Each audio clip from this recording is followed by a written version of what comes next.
And we are live. And I am tired.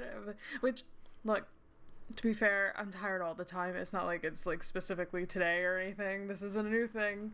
Did I get my afternoon nap? No. No. I've been trying to fix my sleep schedule. I've been trying to be a good girl and not go to sleep every time I feel the urge. Because I did it yesterday. Like, I fell asleep at like 7 p.m. or something, and then I got up at like 12, then I was up till like 3, and then I fell back asleep, and it was a whole thing. It's a whole thing, okay? It's just unemployment shit. That's really just what that is. Let's just say it for what it is. I'm unemployed, so I take a lot of naps. Technically, I have a job, and it is a paid job, but like, it's not really the same as clocking in, you know? Anyway, so in preparation for the stream today, I just rewatched my playthrough, my very old playthrough of the extended demo of Ardency, Heart of the Rebellion, which is what we're playing today. And it's kind of weird that we're starting like immediately after the demo finishes instead of just playing it all the way through. I felt like I really didn't need to. A lot of it is fresh in my mind, and I can kind of just summarize it. So if this is your first stream and you don't want to play the game yourself, I guess, and just watch me do it, feel free. It is an incredible game, so regardless, throw it some support even if you're not going to play it yourself. But in summary, we are playing as a ranger. My ranger's name is Lady. So when they say Lady, they're not just saying, just not a formality. That's her government name. Why? It's just an old OC that I threw when I played originally, and that's who she is. So in terms of personality, she's kind of just like flirty, sort of flirty. She's got nothing else. She just does whatever I want her to do when the time comes, okay? That's it. That's her purpose. Does she romance everybody? Yes. Yes as well. In terms of how we're starting today, I want to... Basically, there's not really a route order. There's 4 routes, 3 men, 1 lady, and the lady's meant to be last, so Moira. We'll probably be playing Moira all the way last, so that leaves which guy will we play first. Now, back when, I'm good friends with the dev of this game, so I'm slightly biased, but I beta read for one of the routes being Artie's route back when, like last year. So I'll probably be playing that one first is my thought process, and then Claudine and Cass, who is on the screen here, who's my favorite, I'll be saving for sort of last, closer to last, at least in terms for the guys. So that's the order that I'm planning on going in until something changes. I don't think it's going to. I have a pretty good idea of what's going to happen on Artie's route since I've already read it, but seeing it in game is very different, and I'm sure there's been some edits and changes, and also it's been a while since I've engaged with it, so there's probably a lot of stuff I forgot, but I remember enjoying it, and I hope you guys enjoy it too, specifically Lacey when you watch the VOD. Hi! So let's get started after I take a drink. This music's also kind of not creepy, just like unsettling. Like, I felt like I was playing Our Wonderland again, like this just soft piano in the background. It's like, okay, but we're fine. It's not that kind of game. Like, it's a bit not dark fantasy, really. It's just kind of like fantasy with some drama. It's dramancy. I don't know. Bad puns all the day. I'm sure you see the title of this stream, and it's awful. When I wrote it, I was like, if that's really what we're going to go with, and I was like, yeah, because I can't think of anything else. I don't think it's going to be a short stream necessarily. It's probably going to be about 2 hours. Usually I try to shoot for 3, but I'm going to just shoot for 2 today and see how that goes. It's a little bit later in the day, which isn't really when I like to stream. I like to stream when I get up because my energy is a lot better, but hey, that's how the cards fell this week because I've got a busy day tomorrow and so on and so forth. So anyway, without further ado, let me take my sip of water and let's get started.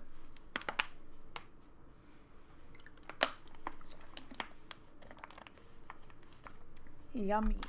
Okay, I made my way towards Castanov's area. He was situated under his tree once again, his hands bound in front of him, the rope noticeably tighter. The stew sloshed... I'm trying to figure out where to put my cursor. Okay, the stew... No? No. The stew sloshed slightly in the bowl as I hurried towards him. Most of the other rangers were already in bed or too busy wrapped up in their chores for the night to notice my presence. I realized I didn't summarize the game.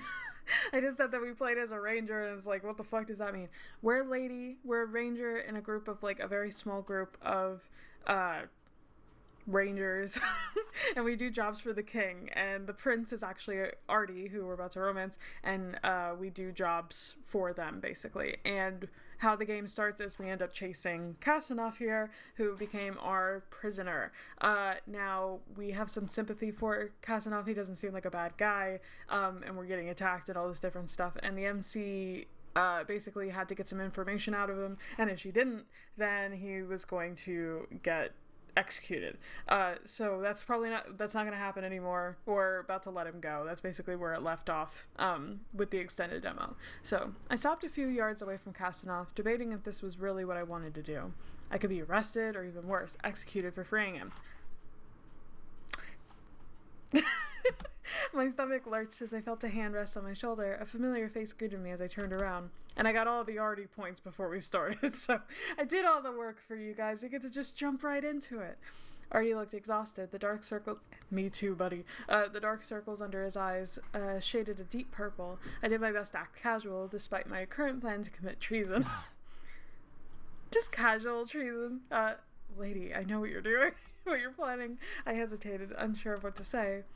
I'm not here to stop you. Tell me what you want me to do, and I will do it. Help me free him. Join me. Join me, Artie. You have my word. I'm done listening to my father's tirades. I will not murder an innocent man. The bar is in hell. But hey, it's nice. He let go of my shoulder, gesturing for me to lead the way. Casanov looked at the pair of us with wide eyes. The last person I expected you to bring along would be the prince. Bravo, turning him against his own father, lady. I know! And I did it all off screen, too. Artie scoffed, but did not deny the man's claims. I set the bowl of stew down on the ground beside him. That sounds so good. Do you want to eat first, or shall we set you free? Casanov rolled his eyes, jutting his wrist out towards us expectantly. I grabbed my knife from my hip and quickly slipped it between the ropes to cut him free. Stay here for now. Once everyone is in bed, meet us at the edge of the forest. He nodded silently, tucking his hands back in front of him as if he were still being held captive. I will go back to my tent. I will meet the both of you there. Artie turned away, quickly leaving Casanov and I alone with each other. Bad idea, Artie. You better come get your woman being me, because if you leave me alone with this man, no one knows what's going to happen. But you can guess. Are you sure we can trust him? He may be going to report you to his father right now.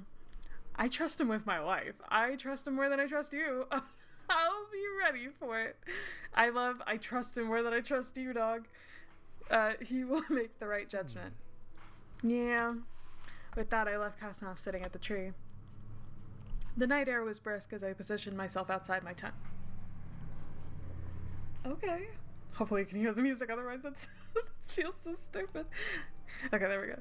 I waited patiently, observing as the final rangers retired to their bunks. Retired to their bunks. Me tired. It was nearly time to rendezvous with Casanov and Artie. Okay. I changed out my uniform, deciding to wear a plain shirt and simple pants instead of the outfit I had come to be so comfortable in. I tightened my cape around me. Claudine gifted me this, and despite it being the ranger's green color, it was coming with me. Aw. I stood by the dark trees, waiting to spot Casanov or Artie. Be careful. Someone might sneak up on you, darling. I swallowed a scream as I spun around to face him. Don't fucking do that. He chuckled as I yelled at him. Oh, I did not whisper yell. Where's our lovely prince? Right here. Artie shuffled up beside Cass, nodding his head to me in a greeting. So, what's the plan? Set him free and we go back to bed, or... I was hoping that'd be the case, but I have a better idea. I gave him a quizzical look. I have told you what I know, but after thinking about it more, what if we are all wrong about what's going on? Oh, the music again. Neither of you have been to Kettern. I think that's how that's pronounced. You don't know the state of things. We'll be told Alton is attacking us and planning our destruction. The people are scared. Where's this going, Casanov? Come to Kettern, peacefully, like your unofficial embassy. I can get you an audience with the council. I don't know. We have seen firsthand what the Kedarnians have done. Trust me, I guarantee your safety within my kingdom. I glanced at Artie, trying to read his facial expression. Fine. Seriously? My father is out of control, lady. Casanov could be telling the truth. Either way, things are going to end well. Aren't going to end well for us. That's true. So we may as well find it for ourselves. Precisely. Casanov clapped his hands together quietly. Well, that solved that then. Come along. It's been a while since I have gotten to travel with fresh company. He didn't waste any time spinning on his heel and heading deeper into the woods. Damn it, wait up! Just chase them. You're so good at it. Artie and I scrambled after him, finally falling into step beside them. The woods were quiet, besides the occasional croak of a frog and our light footsteps, but something felt off. Wait. Casanov stopped abruptly. If he were a dog, his hackles would have been raised. What's wrong? This better not be a joke. Ignore him and keep walking. Okay, just be an idiot. Okay, what's wrong? He glanced around, his eyes narrowing. Listen. The three of us stood still for what felt like hours until we heard it, someone breathing. I exchanged worried glances with the two men. Meanwhile, it's just us breathing. It's something I would do. Ready yourselves for a fight. Oh, I love this stance. I like when visual novels have battle sprites. It just adds a little extra oomph. We got into position on Artie's signal. We all drew our weapons. Whoever is out there, come out now. Perhaps you will be spared if you tell me why you've been following us. Meanwhile, it's just Claudette. He's just like, what up? Artie's booming voice rang through the trees. Or Mora. Silence answered, and then a chuckle. See, I couldn't even remember, because it's been that long since I read it. This is going to be fun. Always so serious, aren't you, Captain? Moira? She's not the only one here. Okay, so I was still kind of right. Claudine awkwardly crawled out of a bush behind her.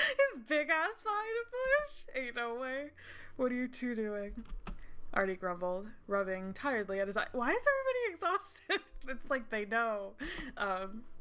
Oh yeah, and Current, what up? I had them follow you through. Seriously? Current, you too? We saw you slinking off with the prisoner. We are saving him. You followed us? Stay silent. We're saving him. I mean, that's what we're doing. You all know how wrong the execution was. We never do that kind of shit. He was an unarmed man stuck in our camp. We all knew how you felt about the situation, lady, but you could have told me. Us. Yeah, Freudian slip. I would have been here with you. No questions asked. Look, I know. Claudia was hurt bad. He glanced away every time he made eye contact, opting to stare at the dark ground and said, not only would I choose Artie over him, I also chose Cass. And we're not even on the route. Claude. No. I stepped towards him. He stepped away quickly and shook his head. You two can discuss your relationship issues later. First, we need to know where we're going. We're coming with you. I mean, like, duh. We all agreed on our way here. Lady's anxiety was right. The king is planning on something sinister. She's so real.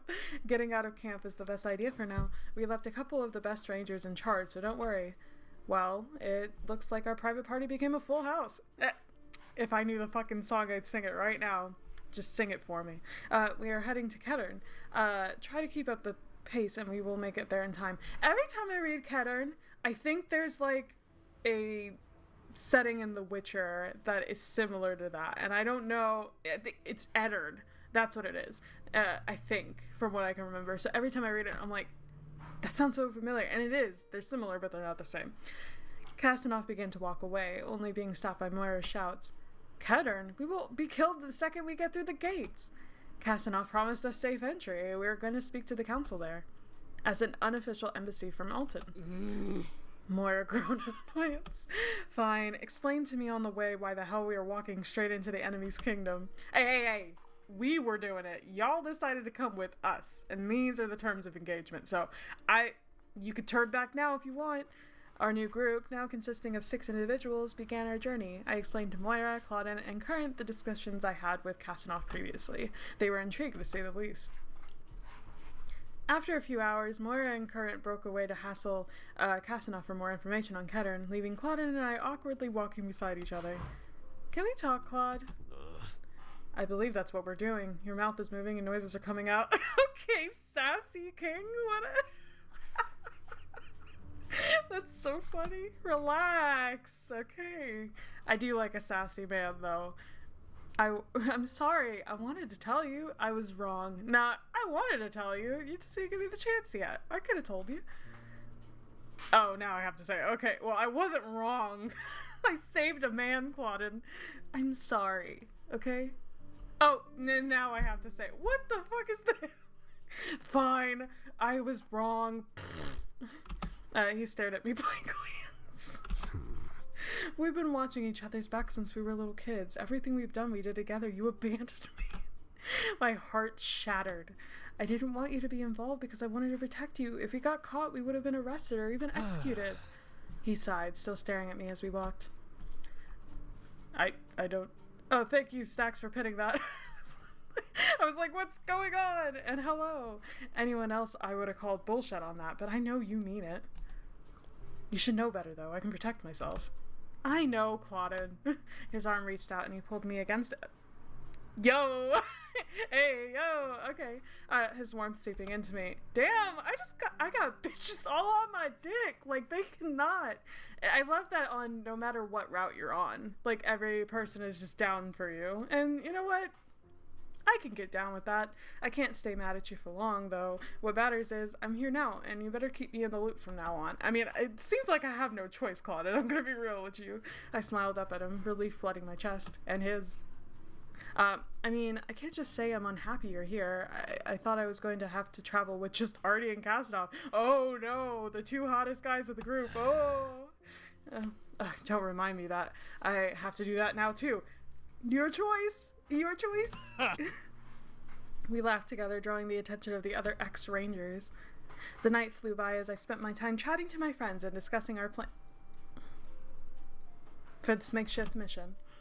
Kasdanov led our group, deciding to keep to himself for a majority of the time. The once flirty and playful exterior melted into something colder and calculating. I watched as Artie approached him, his natural leadership showing as he coaxed the elven man into conversation. It is almost morning. We should rest soon. I agree. We should continue traveling by night for now, but once we're outside of these lands, we can travel by day. He looked Artie up and down, the two of them sizing each other up, even though they're like the same height. There is a small village up ahead, and once we get through, we can find a place in the forest.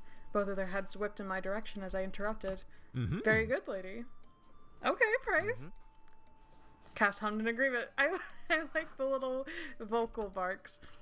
Bark lines? Whatever. The two men continued ahead of me. The awkward tension lingered in the air. Those two are gonna butt heads. Somehow even worse than Claudine and Artie do. That's what happens when we have two men trying to be the leader. True. Based. They'll figure it out soon enough. Yeah. Meanwhile, me and Moira just vibing. The rest of the walk was uneventful. Our arrival into the village that morning did not go unnoticed, though. Sir, may I ask you and your company are doing with the prisoner? A guard in Alton's colors stopped us as we tried to pass one of the small buildings. His eyes were trained on Artie. See, usually I have a thing when I see like a silhouette character, I'm like, damn, they're hot, you know, or like a faceless son of a not this guy. No. He broke my streak. Artie ignored the man, slightly gesturing with his hand for us to do the same. Sir? Prince? The man began yelling, chasing after us. Damn it. Let Artie handle it. Get rid of the guard. I need to start saving. Because I actually don't remember. Okay, I'm gonna let Artie handle it. Go crazy. Artie spun around, his brows furrowed. We are on a secret mission, that of which you are interrupting. Now please, stop drawing attention and report back to your position. Okay, see, I rarely play games with voice acting, I realize, so this is such a relief. It's so good, you know? And also, great voice delivery. The guard's face went ghost white. I'm sorry, sir. He nodded his head before scuttling off down a nearby alley. Kasdanov let out a breath, rubbing his hands over his face. We need to get out of this area sooner rather than later. Agreed. Artie gestured for our group to continue walking. Luckily, we found our way back out of the village in no time. Returning to the wilderness. I don't know why I dance every time that song comes on. It's just kind of a bop. Dawn had arrived, bathing a large field surrounded by the forest in a warm glow. Artie, let's camp out of here. Out here. We're far enough away from civilization, and according to my map, there are no trade routes that run through this area. Keter never sends scouting groups out this way, so good idea, darling. Moira rolled her eyes at the praise. Just because we freed you doesn't make us friends, Casanov. All of you are so prickly. Yeah. They're all just butthurt. We ignored his comment as we cleared the area. Claudine swept the outskirts just in case anyone had followed us. I found a soft spot of grass perfect for resting on a cool morning like this. Before I lay down, I removed my cape, rolling it up like a makeshift pillow. The sky was a beautiful gold. The rest of my crew began doing the same, each choosing a spot to rest. Claudine opted to stay up and keep watch, claiming Mazikoi needed less sleep than humans or elves.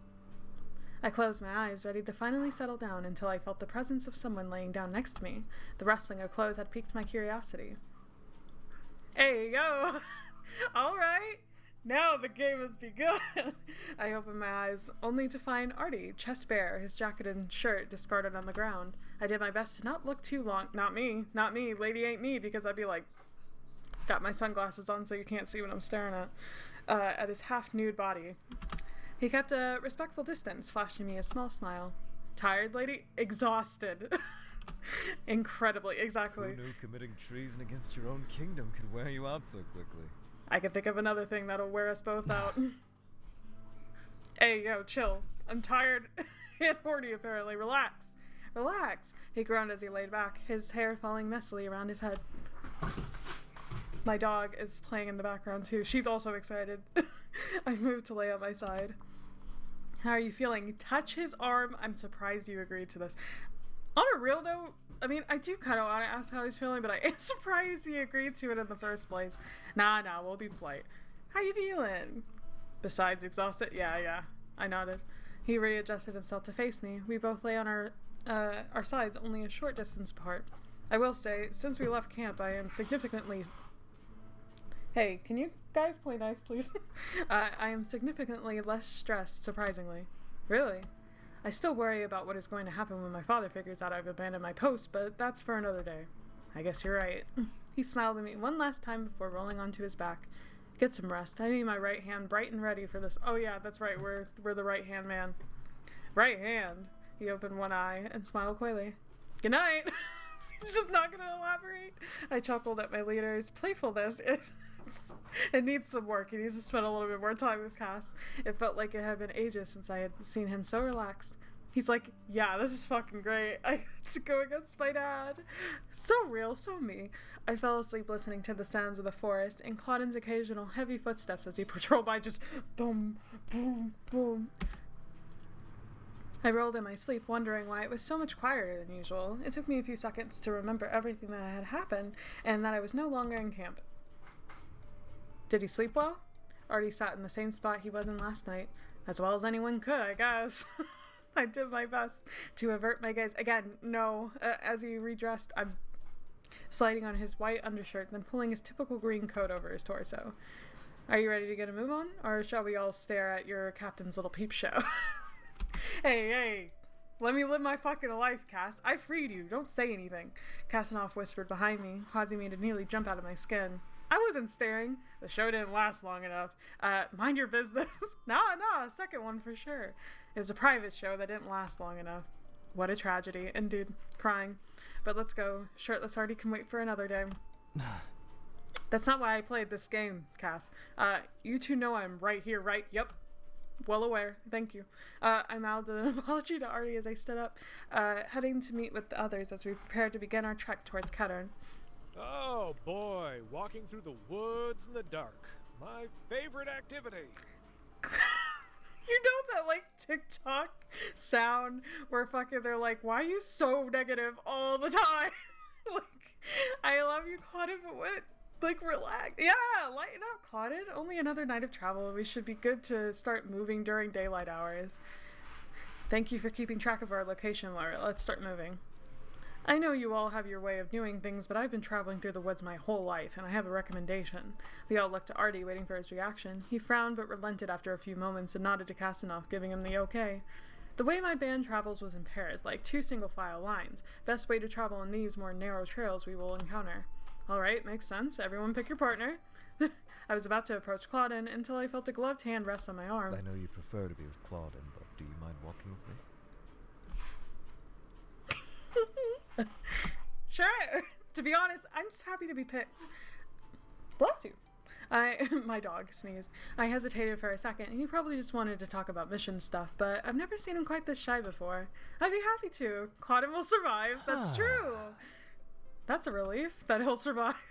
And he won't die from heartbreak like a little baby bird. Artie muttered to himself, yet I pretended I couldn't hear him.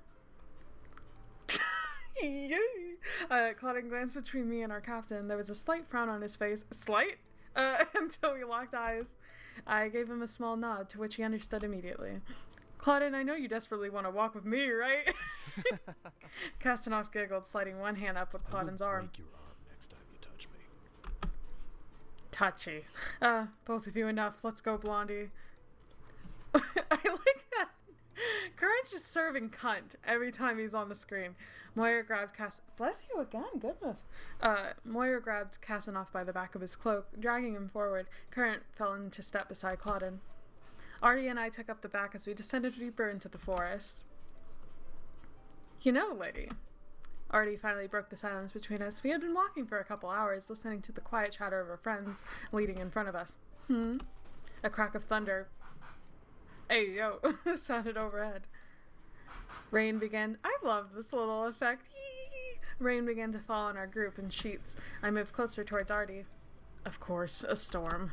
Keep on moving. He shouted up towards our group. They each nodded back in acknowledgement. I should be feeling upset, scared even. But this is the first time in a long time that I felt relieved. Even in a storm like this? He gave me a dopey smile. Why's that? No one is breathing down my neck. I don't need to watch over a whole company of rangers day in and day out. I mean, Claudin and Castanoff are a handful, but I have a good feeling about this. You really did do the right thing. He reached out and squeezed my hand, warm but brief. I just wanted to say thank you. I know we haven't gotten far yet, but you've already done good for me. I mean, for all of us. I wanted you to know. You're welcome! Squeeze his hand back. Yeah, well, we're doing that. I mean, your welcome's boring. Usually I had a comeback for everything, but this is a rare occasion when actions spoke louder than words. Real, true, me? I reached out, copying his act from earlier, squeezing his hand briefly. I flashed a small smile as he looked at me with bright, wide eyes. Oh, shit. Moira stumbled back, Castanoff reaching out to grab her. What? God damn it. We've got company! Yeah, always. Oh yeah, the wolves! I forgot about the wolves. A wolf leapt out in front of our small group. Others followed and circled beside their leader. Yeah, this looks way cooler than I remember when I was reading it. I was kind of like in vague space because I'm bad. I have bad imagination, hence why I like visual novels and not books, but let's not talk about it. Weapons! I drew a dagger from my belt and readied myself. A growl emanated from the woods, red eyes flashing behind Artie. The large creature leapt from the dark directly towards my friend's back. I grunted as I lunged forward, shoving him out of the way. Get out of there. I love when Claudin talks. That's like, I figured every time he was talking, I could just imagine you smiling, doing whatever you're doing. I felt fur and foamy drool splatter against my arm. Ew. As you said Claudin, I was like, my wife. As my knife sunk deep into the creature's neck. The rest of the pack closed in on my comrades. Claudin easily knocked away 3 of the canines as Castanoff picked them off with his bow. Current had one by the throat, just grabbing it like Undertaker chokehold, launching it back into the tree with his inhuman strength as its body collided with the trunk. A sickening snap of its spine echoed over the chaos. Blood sputtered from the wound I left behind, the creature giving up before slumping to the ground lifelessly. Play stupid games, win stupid prizes, Mr. Wolf. I don't know what to tell you. As quickly as it began, the fight was over, the rain stopping with it. Fucking wolves. Bastards are stalking us for a while. Yes.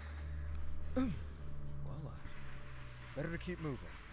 This is the last night we'll be traveling by moonlight. Once we get to the next town, we'll be staying there until the following morning. Good plan. We're nearly out of the range where anyone from Alton would find us. We shuffle around the bodies, wet wolf blood, sticky on our hands and clothes. As we broke out of the woods, a small village lay before us. Up ahead, the sky was hazy yellow, and birds began to chirp as we approached the town. The signs of the world waking up greeted us as we walked through the dirt. the I dirt believe street. This is Kraydon, known for their hot springs and flower fields in the warm months. Ah, I like that it's voiced. For those that don't know, Kraydon was actually, like, Lacey was asking in our group chat what they should name just, like, a random village. And I was like, I don't know, Cray, fuck it, because it's, like, Chris and Shay, tattoos and tulips. Yeah, I'm down bad, whatever, don't think about it. Hot springs? Morris started pointedly at the building with a large sign signaling bathhouse and hot spring. A large river flowed in front of it. Say no more, we're finding an inn and I'm taking a bath. So me. Kasanoff marched off.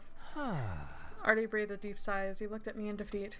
Guess we're settling here until tomorrow morning. Mora, please find us some rooms. This should cover it.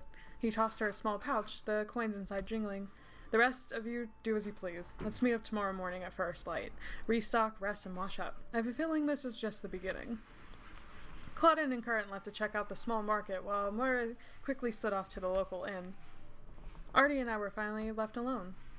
So, yes? I think Kasanoff had the right idea. We should really get cleaned up first. I glanced at my hand. Sticky blood was still caked under my fingernails. You got a little something. Hold still. Under my fingernails? I know. Artie reached forward, pulling a small twig from my hair. Debbie Ryan. I tried to ignore the blush that graced both of our faces. Oh, thanks. Yeah, bath sounds nice. Want to come with? Huh? Oh, you meant the bathhouse. To the bathhouse. He gulped, smoothing out his jacket. Get it together, Artie. What did you think I meant? We can't share a hot spring, silly. I think these are separated for men and women. We both chuckled, ignoring the awkward tension as we approached the front of the building. Who the hell is this? Oh, it's a Mazikoi woman. A kind old Mazikoi woman greeted us. She sat happily on the porch of the cabin. You two look as bad as the blonde fellow who just got here. Head around the back. The gates lead to the 2 separate pools. You can pay after. I guess I will see you later then. Sure, go enjoy yourself. But not too much. I waved to him before I entered the gate. A large pool of steaming water greeted me on the other side. I quickly undressed and slipped into the water, grateful nobody else was around as I soaked. The boys were being loud enough that their harassment echoed off the walls. Kasanoff was poking fun at Artie, and every now and again I heard Artie's irritated quips back. I couldn't help but chuckle to myself. Poor Artie couldn't catch a break, could he? Nah. Finally, the chatter from the other side quieted down. I guess Kasanoff finally left. He did. Thank the gods. Oh, this is a cool little effect. He sounded nearby, as if he were right next to me. I nearly jumped out of the water before realizing Artie's voice was coming from the other side of the fence. Art? Sorry, I didn't mean to scare you. Voices carry a lot more than you'd expect back here. I giggled to myself, splashing the water around. No worries. I panicked for a moment, thinking you may have come around to my side. Lady! He scoffed in disbelief. I have way more respect for you than to be a peeping Tom. Just messing with you, Cap. Very funny. I could practically hear him roll his eyes. I'm finishing up here soon. Meet me out front? Be there in a few. I sighed and dunked under the water one more time, doing my best to rinse any remaining grime off my scalp and under my damn nails. The heat of the water soothed my aching muscles. Drink! After a little while, I was dried and redressed, waiting for Artie out front in the old building. Sorry, hope you weren't waiting long. He was wringing out his hair, droplets still pattering against his shoulders. Not too long. I don't really need to restock on anything, so I'm gonna go to the inn. Perhaps the others are there. I could go for a nice home-cooked meal. I'll tag along, if you don't mind. I was hoping you would. It's almost like a date. I was gonna ask you anyway. Fuck. I feel like these are all good. I've been kind of going with the middle option a lot recently, so I think I'm just gonna keep teasing. Fuck it. This is almost like a date. A trip to the bathhouse and now a meal. I hope you're buying. He blushed, scratching at the back of his neck. I can cover the meal, sure. Let's go.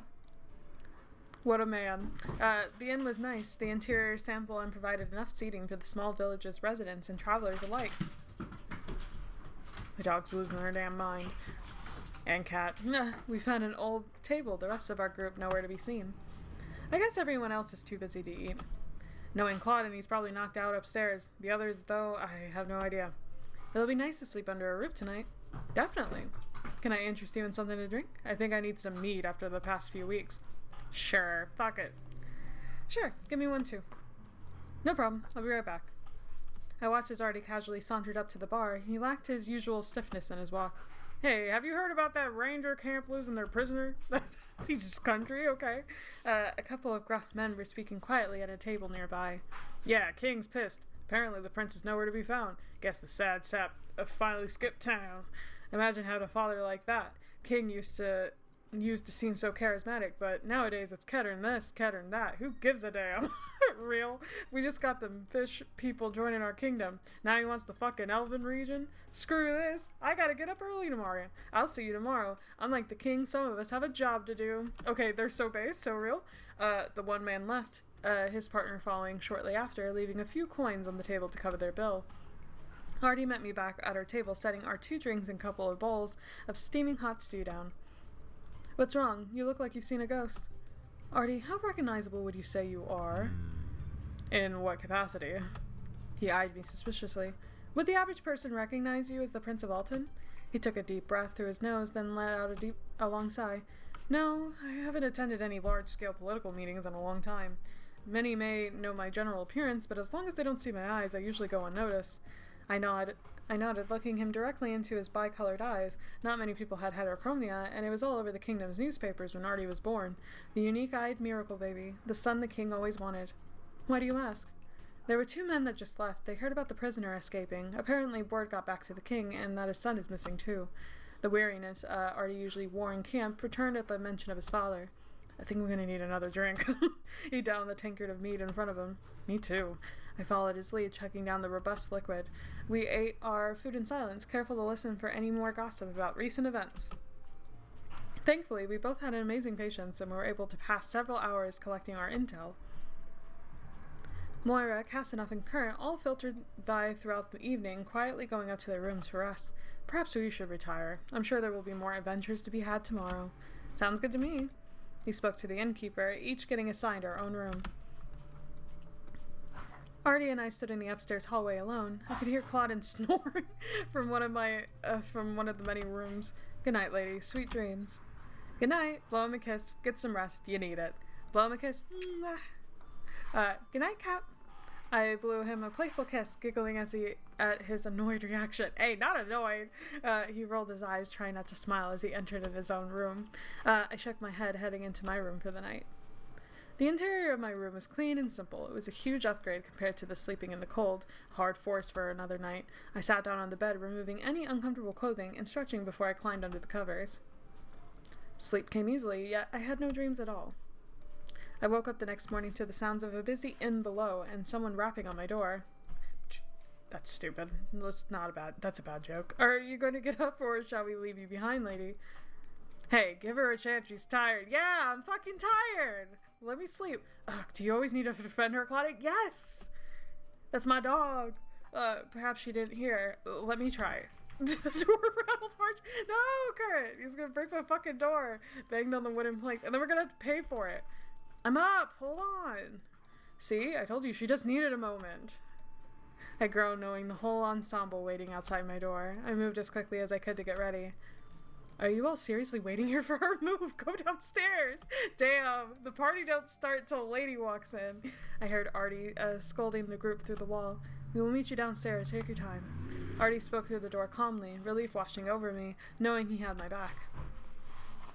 I finished getting ready and made my way downstairs. Everyone was standing around a table, arguing as always. We are only another day's walk from Kettern. We can be there tonight if we leave now. I don't want to arrive at night into your kingdom, Casanova. Time is of the essence, Arthur. Mm-hmm. I agree with Casanova. We should get there as soon as possible. For once in my life, I agree with Artie. You'd have to be an idiot to go into the enemy's kingdom in the dark and unprepared. Kurt's like, you can't fucking read. I stepped up and immediately buttled into their conversation. Casanova, I know you mean well, but for our safety, I agree with Artie. Why don't we begin our travels now, camp for the night near Kettern, and arrive in the morning? I'd much rather be able to see it in its full glory during the day. He paused for a moment to mull over my proposal. Fine. Only because you made sure to butter me up a little bit and compliment my home. Yeah, well... Could have buttered you up more, but we're on the wrong route for that. Artie face-palmed, letting out an annoyed groan. It's like you heard me. Now that that's settled, let's get out of here before someone reports us. The land became less forest and more mountainous as we moved. I enjoyed the fresh, cool air. I could get used to this. Why is Alton so hot all the time?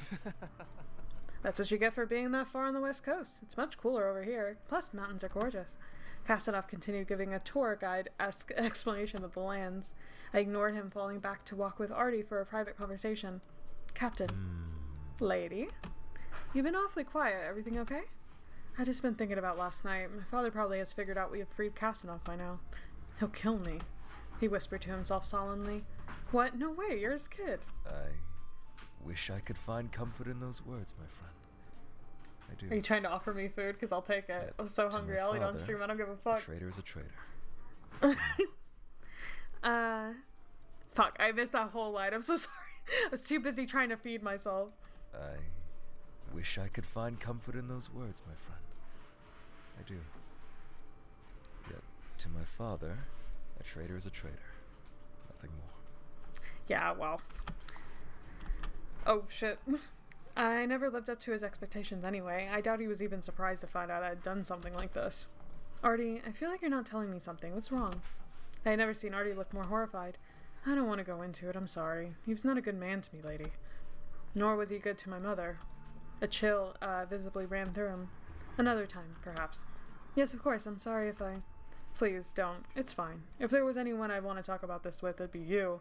Let's get through this Cadernian, business first. I nodded, unsure of what to say next. I reached out, lightly taking his hand in mine, hoping to give him some comfort. A small blush graced his cheeks as he held my hand. Claudine glanced back. Dude, it's like, you know that meme where it's like, and it's just me and you and you and me, just us and your friend Steve. It's just fucking Claudine everywhere we go. At our wedding day, Claudine. In our honeymoon, Claudine. On our, like, when we're dying on our deathbed, Claudine right there. It has to be there every step of the way. Claudine glanced back, his eyes going wide at the scene before him. I nodded my head to him in silent communication. Despite his feelings towards Artie, he smiled and nodded back to me. He's like, I'm just still gonna be here, support him as hell. After a few moments, Artie relaxed and I dropped his hand, a silent agreement etched between us. You want sour cream? Yes, please. We carefully moved along a rocky trail as the day filtered into the evening. The air felt thinner and cooler. We can camp at the top of the mountain. You can get a good view of the kingdom from here. Kasanov is right. Below us, the kingdom was lit up by windows and twinkling lanterns. It's beautiful. Well, lucky for you, we're going to be there tomorrow. Better get your rest. Our initial welcome night not be the warmest. He casually strolled away, preparing an area to rest for the night. It was hard to take my eyes off the kingdom before me. We travel all the time, yet never have we laid eyes on Kettern. I assume very few from Alton venture out this way. Come on, let's rest up. We all spaced out equally on the little mountain outcropping. The lights from the kingdom below provided enough light for us to work on settling up the makeshift camp. I fell asleep to the sound of quiet embers being stoked by Moira as she kept watch for the night. The air was crisp and cool as I woke up, my brain feeling clearer than it had in weeks. I guess it's time to descend and make some new friends, and to save, because I'm really bad at doing that normally, unless there's like a choice. Artie straightened his jacket out and gave me a hand to help me stand up. Better now than ever. I helped gather up our makeshift camp, ensuring we left behind no trace of our travels. Thank you so much. I'm so hungry. Goddamn. Everybody look at this shit. It's a taco salad. It's so good looking. Sorry if I'm going to be slurping into the camera, but I kind of don't care. You know, with food this good, it deserves to be slopped up. But not said like that. Yum yum. ASMR for everybody. That's what good puts. No. I helped gather up our makeshift. I think I already read that. Thank you. You're a darling. A peach! You're a peach, baby. Thank you. With the final check, everyone agreed they were ready to head to Kettern. Right into the lion's den, I suppose. Yeah, but I got food now, so all's good. Okay. Mukbang time.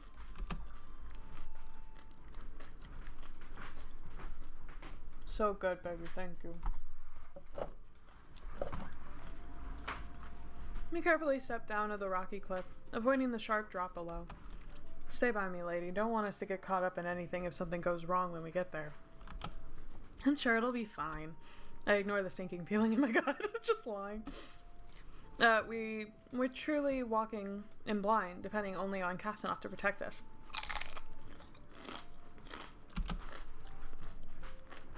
The entrance to Cattern was grand. The streets large and full of citizens, yet many of the citizens looked worse for wear, with tattered clothes and eyes dull with exhaustion. Okay. A small child ran up to Casanov as we were carefully walking down the streets, a few locals eyeing us suspiciously. Nievin! I don't know how to pronounce it, I'm sorry. Casanov greeted the child fondly, patting the boy's bush black hair. I was wondering when you'd come back. They said you were taken. I was, but my friends here helped me out. Have you seen Eleanor? Nievin shook his head. I haven't seen most of our friends. Eleanor last told me to stay at the orphanage after you got caught at the count's question everyone. I think they're in your hideout. Casanov clamped a hand over his little friend's mouth. I was hoping the little bastard would finally expose you. Glad to see you've made it out alive, traitor. Lindra. I love Lindra. Nievin, go tell the kids I'm back. Stay home tonight, yeah? The little boy nodded before running off down one of the side alleys. Isn't that the woman you fought? And you were there. Claudia whispered to me. I nodded, giving him a glare to shut up. And here you bring the enemy to our front door.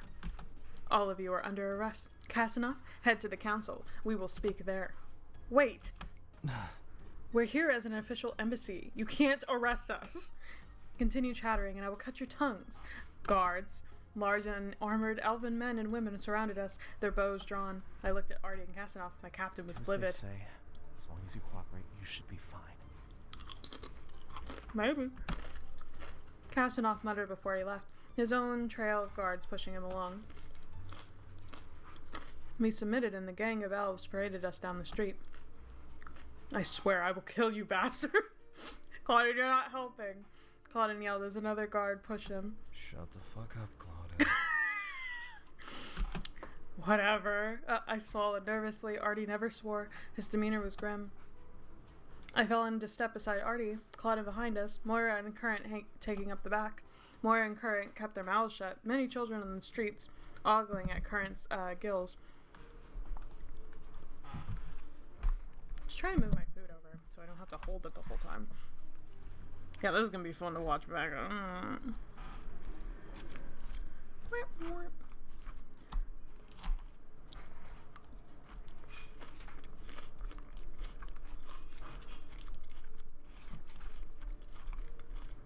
Guys, I wish I could share this with you. It's so good. I was craving a taco salad like all day today. So when my husband came home, I was like, can you please go get stuff for a taco salad, please?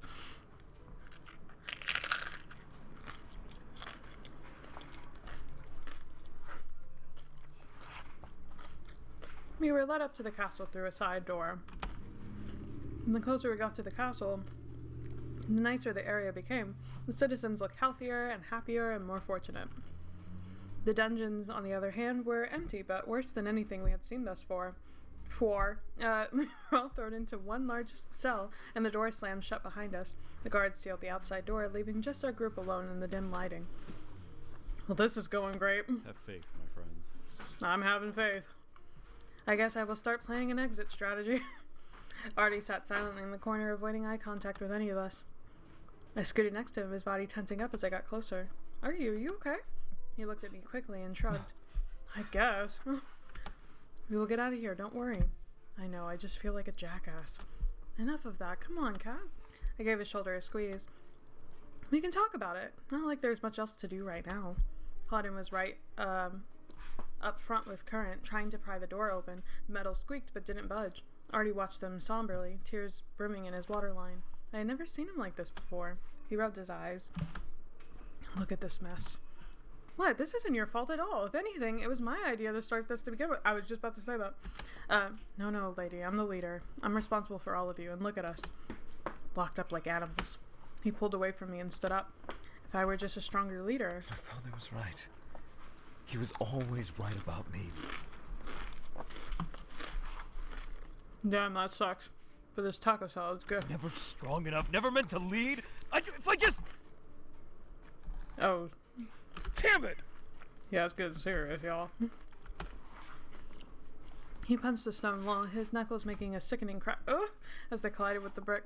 enough? Or the rest of the former Rangers watched uncomfortably, me included. He was always right. I'd die somewhere like this and he'd be forgotten. Except I managed to drag my best friends here with me.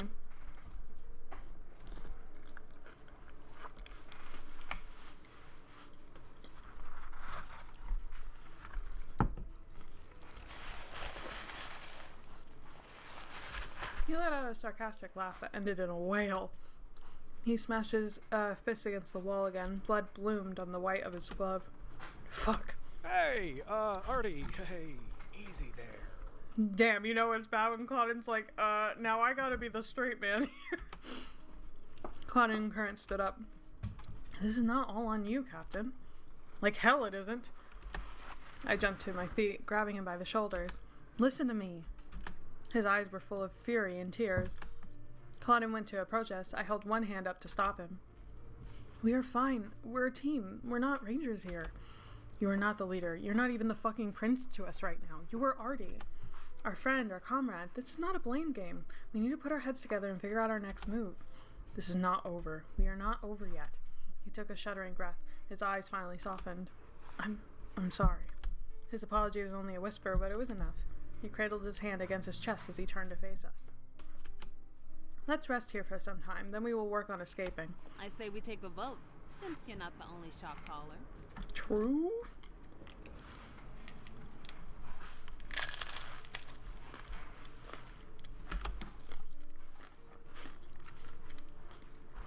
What if I use the self-voicing feature? I hate that thing. It's so scary. Laura smiled, trying to ease the tension in the room. All right, raise your hand if you want to rest, then get to work. Everyone raised their hand, flashing him a sympathetic smile. And so be it. Hey, at least we're not locked up individually. That'd be worse. We all sat back down, Claudine opting to take a nap, leaning against Current's shoulder by the front of the cell. How cute are they? Moira still had her maps and did her best to add any new information about the lamb we had picked up through our travels. We love a productive queen. Artie pulled his glove off his injured hand and inspected the damage. Let me take a look. No, you don't have to. I ignored him. As I gently took his hand in mine, there was some bruising and cuts on his knuckles, but nothing too serious. You're lucky nothing's broken. Yeah, 'cause that'd be just really inconvenient right now. Artie sighed and tried to wipe some of the blood off on his jacket. Wait. I lifted the hem of my shirt and ripped a few long pieces of cloth. Lady, no, don't ruin your clothes for this. They're not that special. Except this. I'm wearing my Johnny Cage shirt today, so I would not rip it for you. I'm sorry, Artie. Priorities. Oh, shush. Hold still. I dabbed away the blood with one piece of cloth.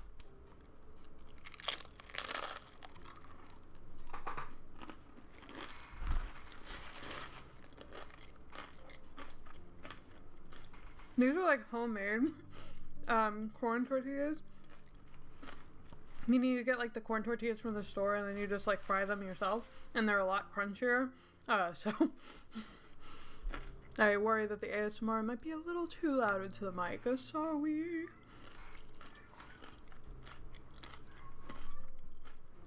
Once I was satisfied with my work, I tightly wrapped his hand with a makeshift bandage. You can put the glove on over top to hold it in place. Artie's blush was hard to ignore as we locked eyes.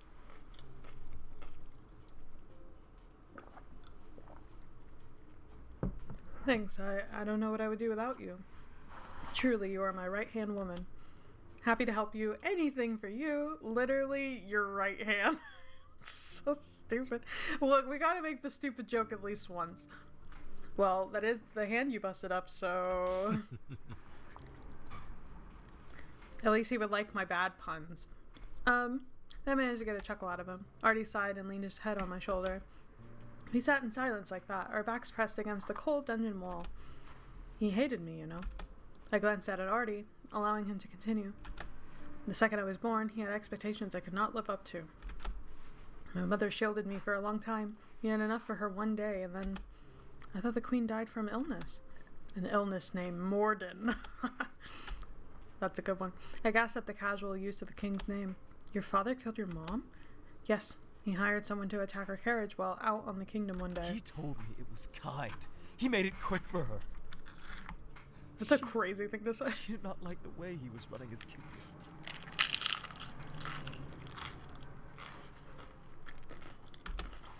I bit my lip, unsure of what to say. Let's go, Artie. Say hi, Artie. Yeah, he's having a breakdown and I'm eating my taco salad, which is a little insensitive. But also, he'd understand. My outburst earlier, I'm sorry. I try to keep my head level. You're a human. We all lose it sometimes. And eat on stream. Sure, I guess. He's like, no, we don't. We sat in silence for the rest of the night, Artie eventually falling asleep against me. I never realized how much pain he carried with him. I had seen him angry before, yet in camp we could always retreat to our tents. Now there was nowhere for us to hide. Wake up, sleepyheads! I'm awake, baby! Hello! I was feeling sleepy earlier, and I kept making that joke over and over in the stream.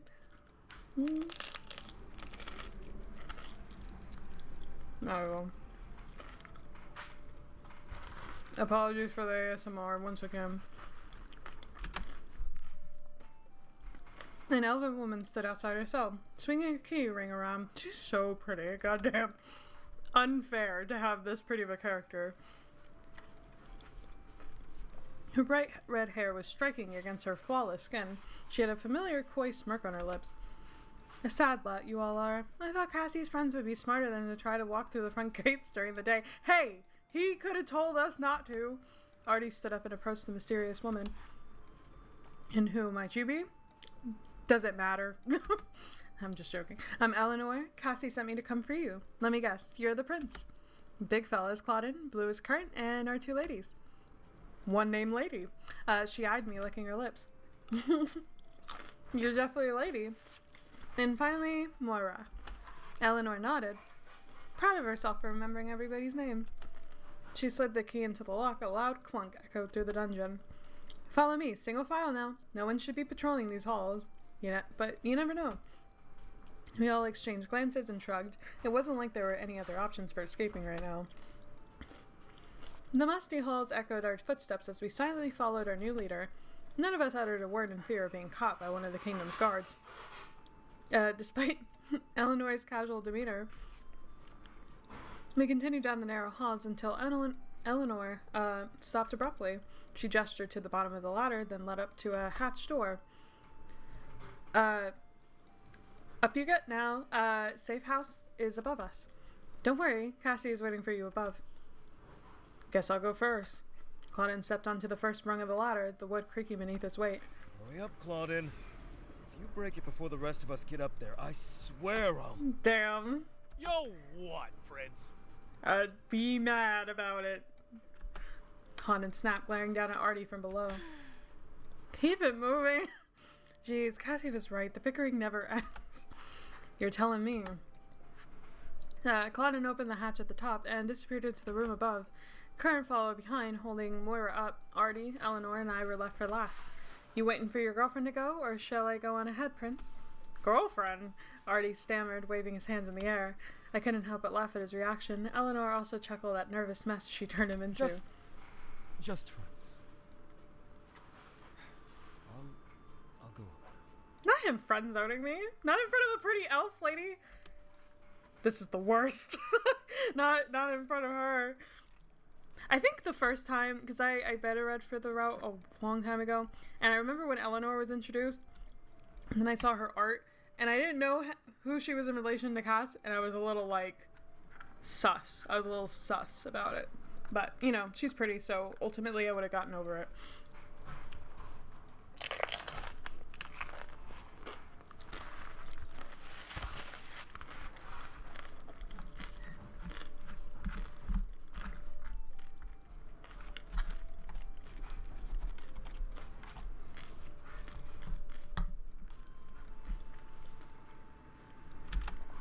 Eleanor tapped on my shoulder as I approached the ladder.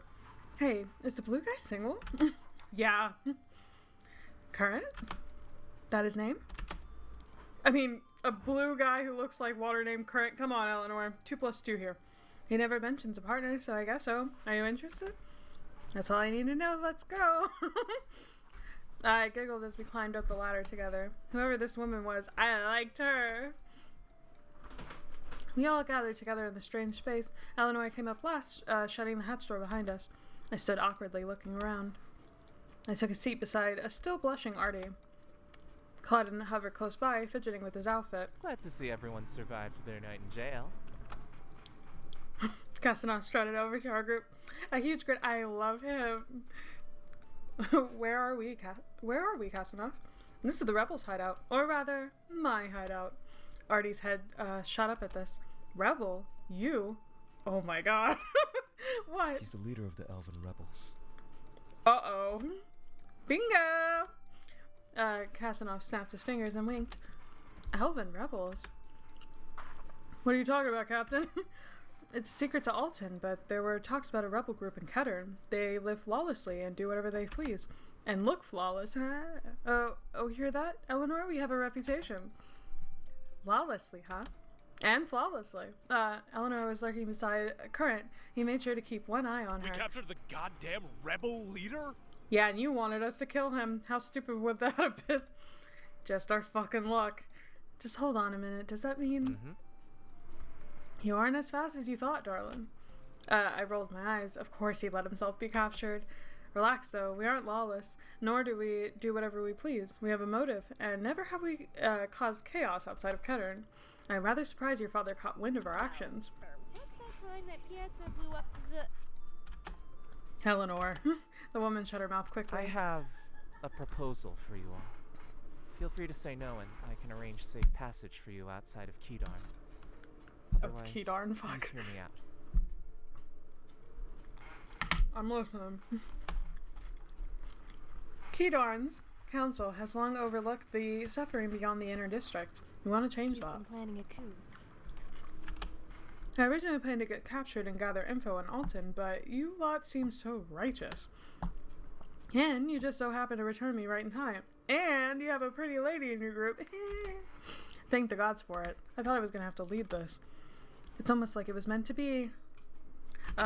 He sighed dreamily, snapping back to attention after a moment. Artie scoffed. If you all help me take control of Kedarn, I swear to you our kingdom will support you in taking down that evil king. Okay. I mean, no offense, Artie. Artie is not bothered. I breathed in a chip. No! Now I need water. When I just want to eat more. None taken. Now wait a minute. So who will rule Kedarn then? At first, the rebels will oversee there are no dangers, and then we will elect a new council. No one should hold a council seat for their whole lifespan, so will be required to have a new election every few years. Finally, there will be a council for the people, and not just to protect the inner district. Claudin cleared his throat before speaking up. I'll help you too. Then we'll knock that old bastard off Alton's throat. Claudin just wants to fight. Claudin's just like, my hands are E for everybody. I'm just here to fuck shit up and leave. Which I can't necessarily blame him for. It's just fun. I think that green screen got knocked. Yeah, there we go. There we go. So shall I. I love that. I love that voice line bark so much. I'm in. If you promise to help us stop our king after this, then yes, I will assist your rebellion. The room fell silent as we all looked at Artie. I know my father's actions better than all of you. I know the spat between Alton and Kedarn is not to be blamed on the elves. I must ask, why show interest in Alton originally? Our goal is not only to save Kedarn, we also want positive ties with the rest of the continent. But I will not associate with a ruler that is corrupt. Artie mulled this over for a moment. After my time in camp, my suspicions about your kingdom were confirmed. Your people are good. It's your king that lacks humanity. Artie hummed, his fist clenched by his side. I understand. If you will take it, I swear my sword to your cause.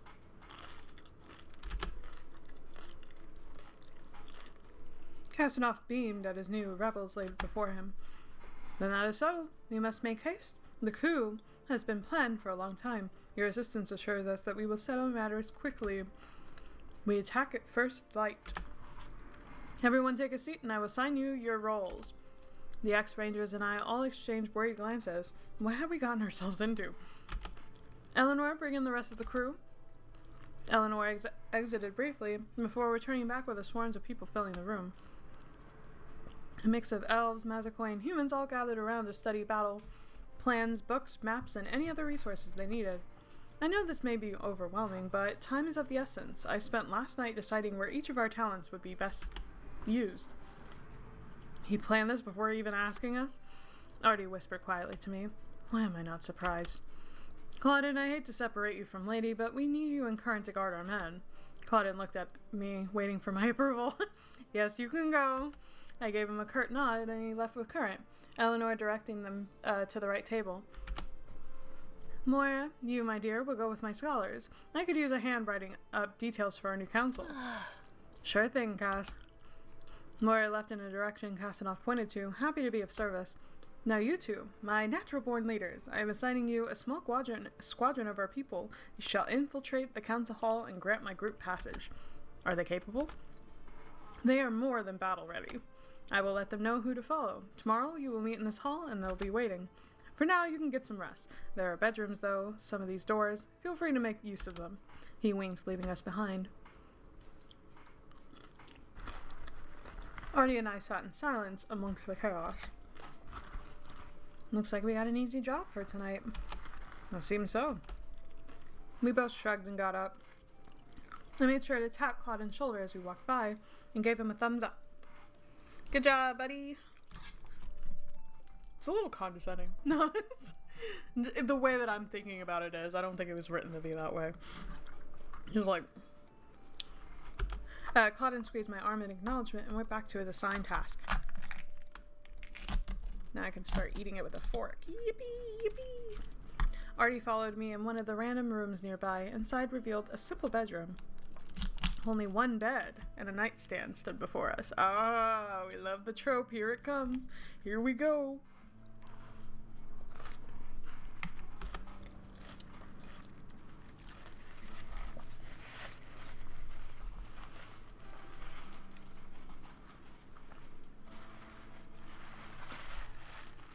Okay, I can find a room for myself. My mistake.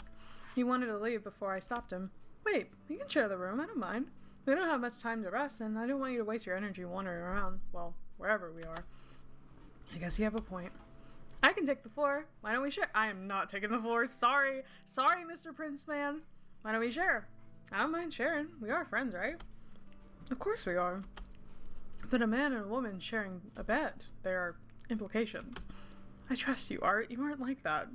We both just need a rest. I share countless beds with Claudine growing up. If this were anyone else, I'd say no, but I trust you too, lady. Aw, how sweet. Perhaps you have a point. If you don't mind sharing with Claudine, then this is fine. Come on.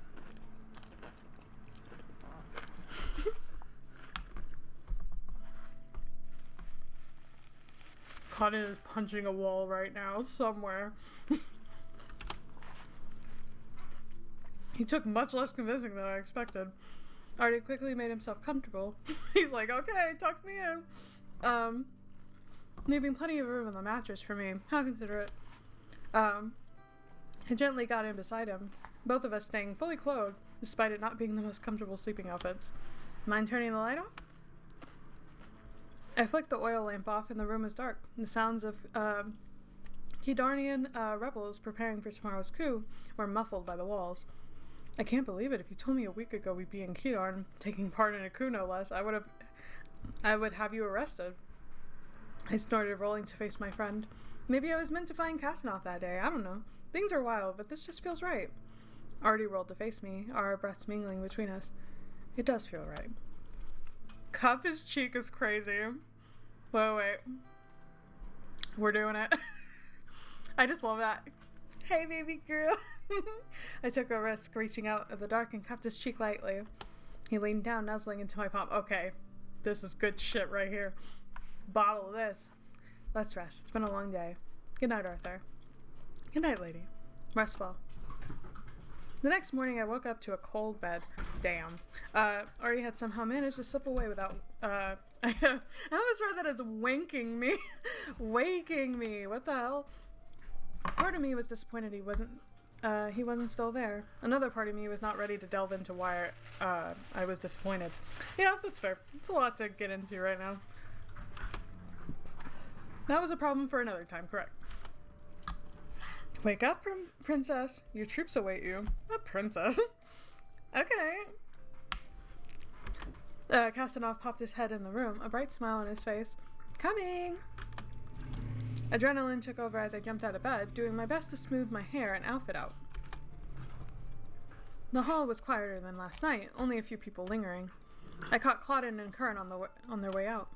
We'll be watching your back, lady. Curran and I will be waiting in the gardens once your men are finished in the council hall. They quickly rushed off after a man in a distance called for them. Moira and Artie strolled up from a nearby hall, handing a small map to me. You'll be needing this. It's the route you will follow to get to the council hall. There should be a few guards, but nothing you can't handle. Lead your men there, clear out the room, and then Cass and his crew will take over. Sounds easy enough. Moira nodded and slipped away to get back to work. Glad you think so. It's almost showtime. Take a minute to meet your men, then head out. Thanks. When should we begin? Go into the hall at my signal. What's your signal? You'll know it when you hear it.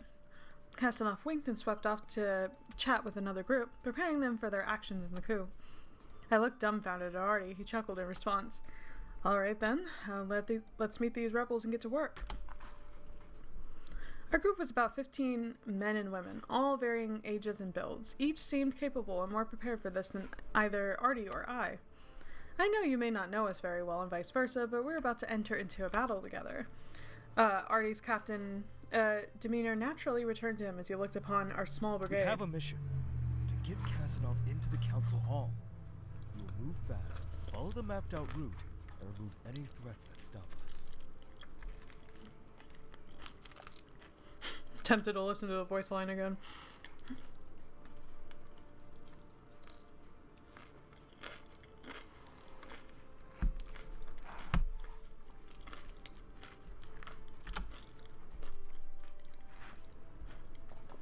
He looked at me, checking if there was anything I wanted to close our address with.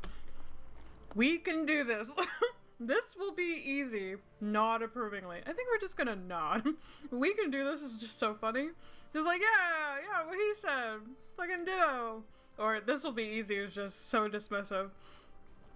Words were not needed to express my acceptance as I scanned the faces of each of my fighters, giving a nod of approval. The battle will be our true test. Onward. With the greeting out of the way, we followed the map, moving stealthily. Want to smooch Artie? Yes, always. Did you see me cup his cheek? We're almost there.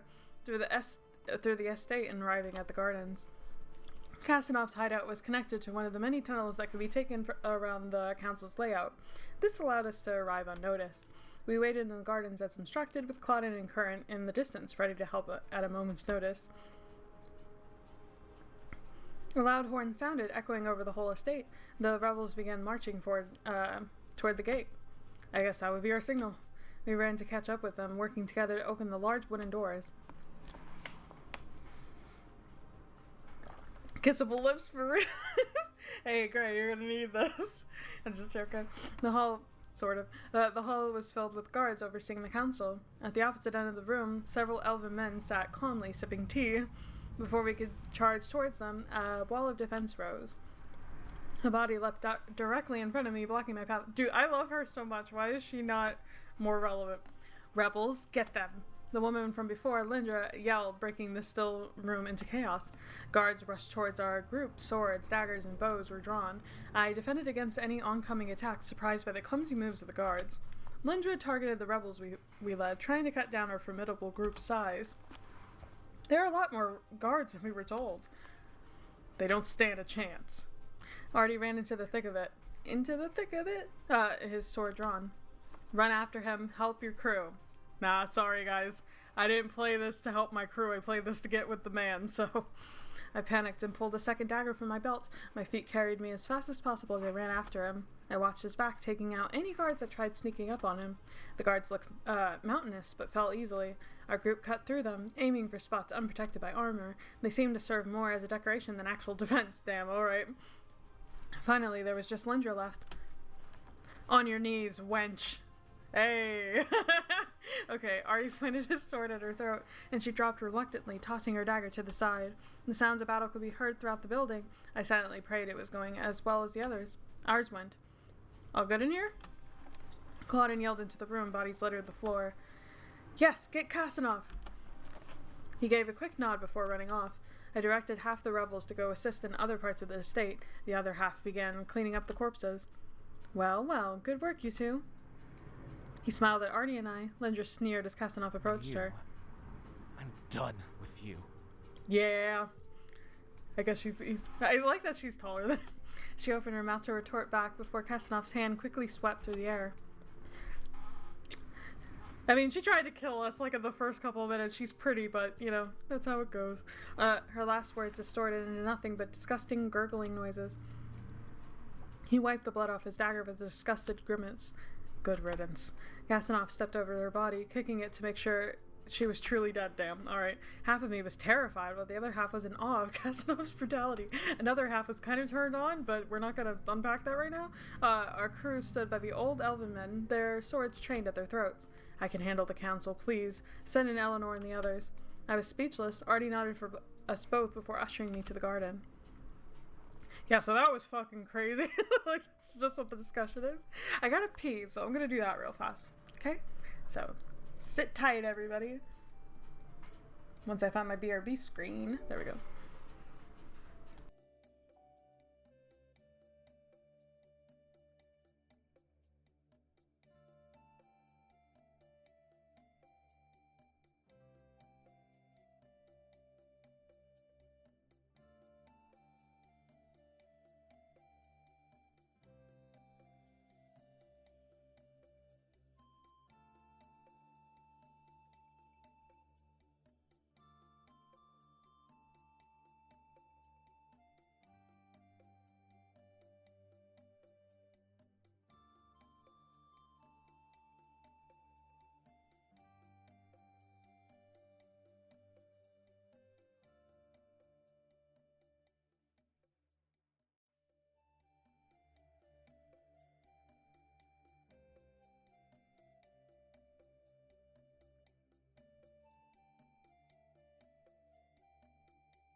Alright, I'm back. Definitely didn't take some of that time to eat my taco salad or anything. I would never. Eleanor was patching up a small wound on Current as we approached. Damn, she's like, can I help you? She's so real. She's so me. Eleanor Kastanov said to go in. Only the council is left. Perfect. Thanks, Prince. She was giddy as she led a small group into the room, shutting the large doors behind him. Are you alright, friend? Artie questioned Current, who only flashed him a cheeky Just a smile. scratch. I'll take care of it for me, though. He's way too satisfied by it. He blushed and bit his lip. Elle, huh? Quite the woman right there. Yeah, no, for real. We laughed, quick to leave him to fantasize about the red-haired temptress. Jesus, okay. Fitties. Fish titties. Not fish titties. I would have said, like, water jugs or something. I don't know.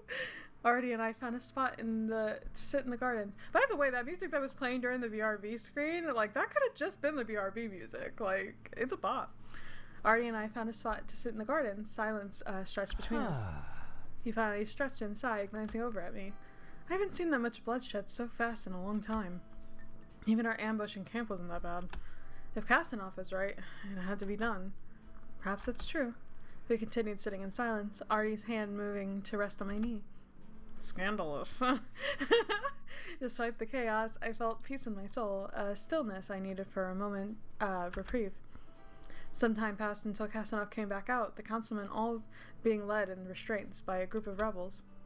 He zeroed in on us, walking over as fast as he could. We did it! They will be questioned extensively, but the council is under our control now. Kedarn is ours. Despite the uneasiness from the battle before, his happiness was infectious. Even Artie was being influenced by Castanov. I'm happy for you and your people. I nodded along, giving Castanov the best smile I could muster. Let's get this estate cleaned up and celebrate tonight. He rushed off before we could comment or speak properly. I'm just gonna say it. What the hell? Artie barked out a laugh and stood up. Our sassy little prisoner is a full-fledged rebel leader. I can't wrap my head around it. Yeah, sassy men, they're a different breed, for real. Neither can I, but I definitely like him way more now. Well, damn, alright. I liked him plenty before, lady. Jesus. You could say that again. He hesitated for a moment before deciding to offer me his hand. I gladly took it. My mind felt like a whirlwind. We met up with the rest of the ex-rangers, assisting. We hold hands so much. That's like our version of, like, PDA. Holding hands with Artie. Ooh, scandal. We met up with the rest of the ex-rangers, assisting in removing corpses and washing any blood or remains from the walls. Despite the gory scene, the rebels' camaraderie was infectious. We found ourselves in that very same council hall that night, yet with food and drink aplenty. Nobody would have known a massacre occurred here only 12 hours ago. Yeah, we cleaned up real good. The festivity in the room made it somehow possible to forget the carnage we committed. Jesus. Plan long in the making. Toast to our new friends for their help. Toast! I got a peach. Eleanor drunkenly shouted another toast. At this point, everyone began ignoring her. Rude. Current sat nearby, smiling at her antics. It seems our fishy friend has taken a liking to her. It sure does. Good for him. I'm not alone. I smiled, sipping the sweet wine in my glass. Clonan sat next to me, deeply involved in a game of checkers against one of the other rebels. I caught him occasionally glancing at Artie and I, an unreadable expression on his face. A band, if you could even call it that, played merry tunes. The floor was full of rebels and their families dancing. This is the first party I'd been to in a very long time. Artie nervously glanced between the dancing crowd and I. He had something to ask, but was too scared to say it. Give him time to work up the courage. Ask him to dance. Call out his behavior. No, we'll just ask him. We'll take the lead. It's fine. Don't worry. Artie, would you like to dance? He jumped, surprised by my question. Oh, sure. Let's go. I took his hand, leading him towards the dance floor. We're gonna boogie now. The dancers made room, allowing Artie and I to fit into the mix. I held his hand as we jumped and twirled about, the music's energy keeping us afloat. Finally, the room darkened and the band switched to a slower tune. They knew. Dancers began pairing off into couples and swaying to the music. May I? Artie held his hand out politely. To others, the scene would look like one out of a play, yet I could see his hand shake slightly in the dim light. Aw. Of course. I took his hand as he pulled me into a loose embrace. He made sure to guide me carefully through the dance's steps. Who knew you'd not only be an adept ranger, yet also a skilled dancer? Are you trying to flatter me? He chuckled lightly. Maybe. I was thankful for the dim lighting to hide the blush gracing my cheeks. Same here. It's dark in here. Artie pulled me closer as the music approached. more romantic section. You never fail to surprise me, Art. And I think my green screen keeps like moving. There we go. You never fail to surprise me, Art. How so? Since we've left, I've gotten to see all sorts of sides of you. He pulled back for a minute to look at my face, his eyes searching for something. Is that a good thing, or... It's good. Very good. Well then, I'm glad. There's nobody who would rather know me so well. He pulled me back against him. I know you and Claudine are each other's best friends, but I hope he won't mind sharing. He definitely minds sharing, but, you know, it's okay. I'll defend you, I truthfully Artie. find you to be my right hand. One of my closest confidants. Warmth flooded my chest at his admission. We had always found each other easy to be with. Yet now to openly admit our close friendship was something I needed to hear. I would consider you an important person to me too. Perhaps Claudine and you can get along better now that you have something in common. No, lady, no. Oh, do we now? Yeah, you both like me. Jesus H. I felt the chuckle vibrate in his chest. Everything felt like a dream. Sadly, like all dreams, it had to end. The band ceased playing and the lights brightened in the room once again. Hello, everyone. Casanova stepped up, calling attention from the crowd. Today has been a monumental day, one to go down in history, yet the fun doesn't stop here. The crowd whooped and hollered for their leader. I joined the cheering, smiling at my friends scattered throughout the room. Starting tomorrow, we shall continue working on establishing Kedarn to its true potential. A kind place for all that cares for its citizens. To thank our kind friends from Alton, we will also begin assisting them in their own rebellion. This continent shall no longer be divided between our two kingdoms, and instead we will work towards a mutually beneficial allegiance. To achieve this, we must take down King Mordor. He has caused unrest for all of us. And the crowd murmured disapprovingly, and we will not stand for it any longer. Rest well tonight, as we have plenty of work to do to stop these corrupt leaders. We will not be free until our friends may also live as we plan to. The drunken crowd erupted into cheering, clapping, and even shouts of approval towards the charismatic elf. The Rizzler. He truly means it.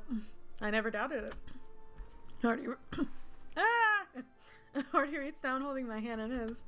They're able to look past the wrongs and help us. There is still kindness in the world, Art. You just have to open your eyes to it. He didn't respond, opting to rest his thumb against my wrist instead. The rest of the night was a blur. Soon after, we were sorted into more permanent dwellings and given any supplies we may need to last us. This is to be our new residence to plan our personal rebellion.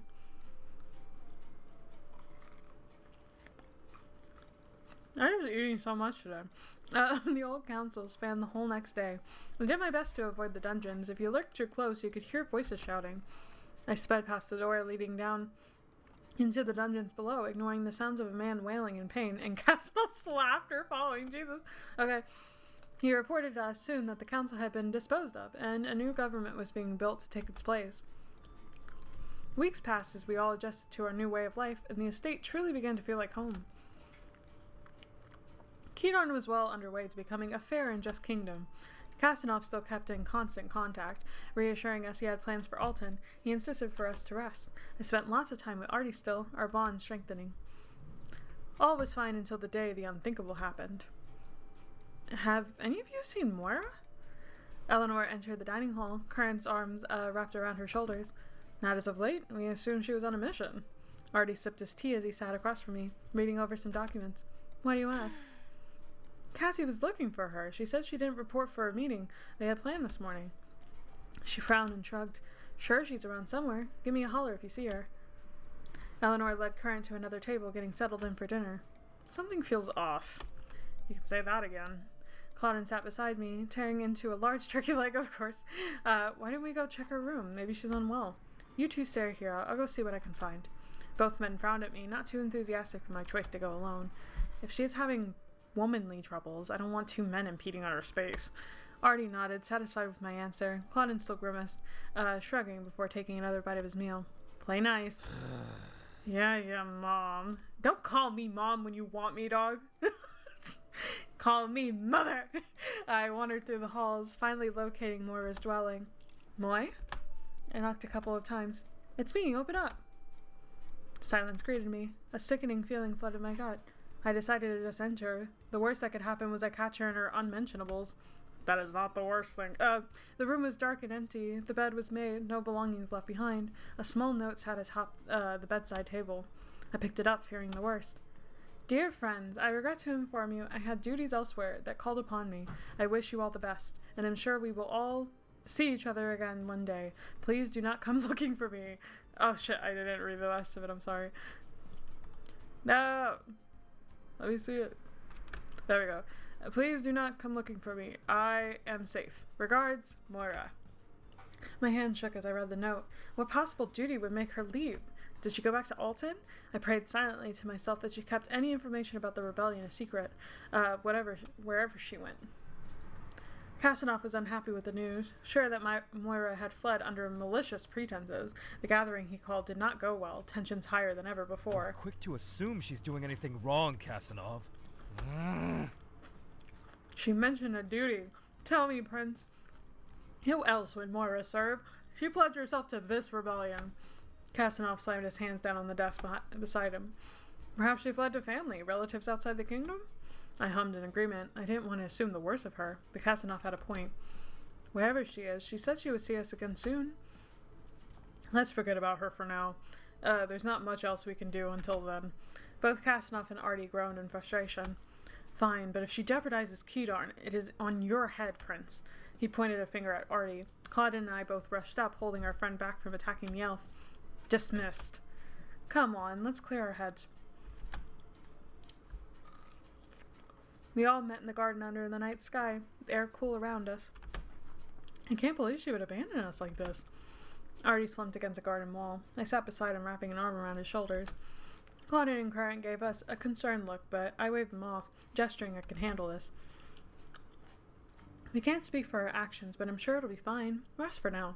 Perhaps Casanov will have something for us to do soon. Focus on that. Focus on stopping your father. He nodded, his forehead brushing against my chin. We sat like that for a while, letting the peaceful night swallow us whole. Finally, the day came when Casanov contacted us for a meeting, and we were ready to officially start the rebellion. Lovely to see you all, so happy and chipper. He smiled as we entered the hall. I have been brainstorming the best way to go about this, and I think we can take out the king just as smoothly as we save Kedarn. How do you propose that? I have learned all of your team's strengths and weaknesses over the months we have gotten closer. I've decided on a few missions that need to be taken care of, and we will be ready in no time. Are these missions to benefit Kedarn or to help us? A little of both, but the assets that we receive or save will be needed for the rebellion. He raised an eyebrow at us. Shall I continue? Please do. I have some things that I need to send someone out to handle. I trust you four are capable enough, so I would like to send you all in pairs. Artie, lady, you will be team A for Artie. Claudine and Current, you're going to be team B and not C, which is a little frustrating, but let's not talk about it. I will notify you of your mission and what needs to be done. If you can handle that, in no time we will have what we need to eradicate Mordor. Deal? Works for me. Alright, whatever you say. We are deep in it now. Current grunts in his approval. Perfect. Big brutes, head on out. Not big brutes. Let me talk to my prince and princess here. Just got us all nicknames, alright. Artie blushed at the titles. Casanov, New's favorite tease, was claiming we were royalty of the estate. Claudine rolled his eyes before exiting with Current. So you two have a fun little job to do for me. He clapped his hands and led us to a nearby table. I took my spot beside Artie. Casanov lounged on the seat across from us. Thanks to our wonderful ocean-dwelling friend, we have made contacts in Tarfan. A few even pledged to serve as spies for me. I skipped his response was just, my main man and his crew have gone silent. They were collecting vital information about Alton and return, yet several days have passed since I was expecting them. Go find them, see if they're alive. I have the coordinates for the meeting point. It's a good start. He slipped me a piece of paper with several coordinates scribbled on it. You are a skilled tracker, lady. You are exactly who I need on this. Artie, please watch your back. Protect each other. Always. You can trust us. We will find them. Artie nodded in agreement, not approval. Whatever the outcome, figure it out and report back to me as soon as possible. He got up to leave the room, stopping for a brief moment. Casanov looked over his shoulder as he spoke. They had information regarding the king's routines. We'd be able to pinpoint the best time to attack. Self-voicing enabled. No, not self-voicing enabled. I just realized too, that's like the default AI voice, and I was watching a stream of, I believe it's Hypnospace Outlaw, and there's like that exact same voice, and I think that's kind of funny actually in retrospect, but I'm not using it. Artie shuddered next to me, his hand gripping onto my thigh. I may recall some of his daily routines if that helps at all. I'm sure he has since changed though. Any little bit helps. Please write them down and get it to Eleanor at your earliest convenience. Good luck. He waved, leaving Artie and I alone to stare at the coordinates in front of us. I'm ready to go when you are. Artie stood up, making room for me to slide out, but Make behind sure him. to bring your weapons. I feel like we're walking into the belly of the beast. Yeah, we're in for some shit for sure. I cited the coordinates one more time, walking over to a nearby map plastered against the wall. The meeting point isn't far. Looks like it's by a river along the shoreline. Should take us a half day's travel tops. I'll inform the others we're leaving. I'll meet you in the gardens. I nodded, leaving him off, and went to collect whatever supplies we needed for the mission.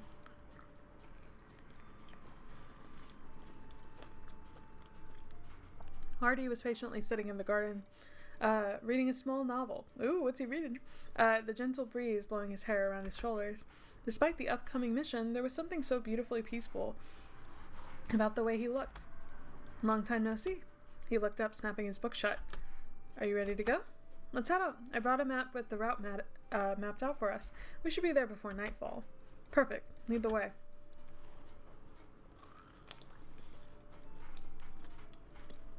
Peaches are so good. I've been trying to eat as many as possible before the end of the season, because they no longer will be in season very soon. Which makes me sad.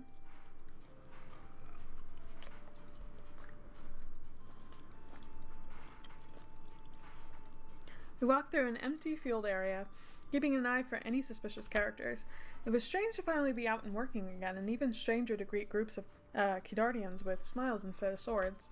The smell of the ocean drifted towards us, despite it not being in view. I was sure it wasn't far away. It's been a while since I've seen the ocean. Let's go take a swim.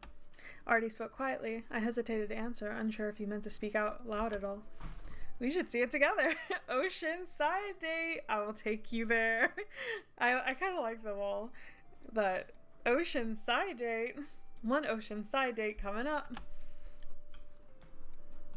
Coming up. What? What do you mean what? You heard me.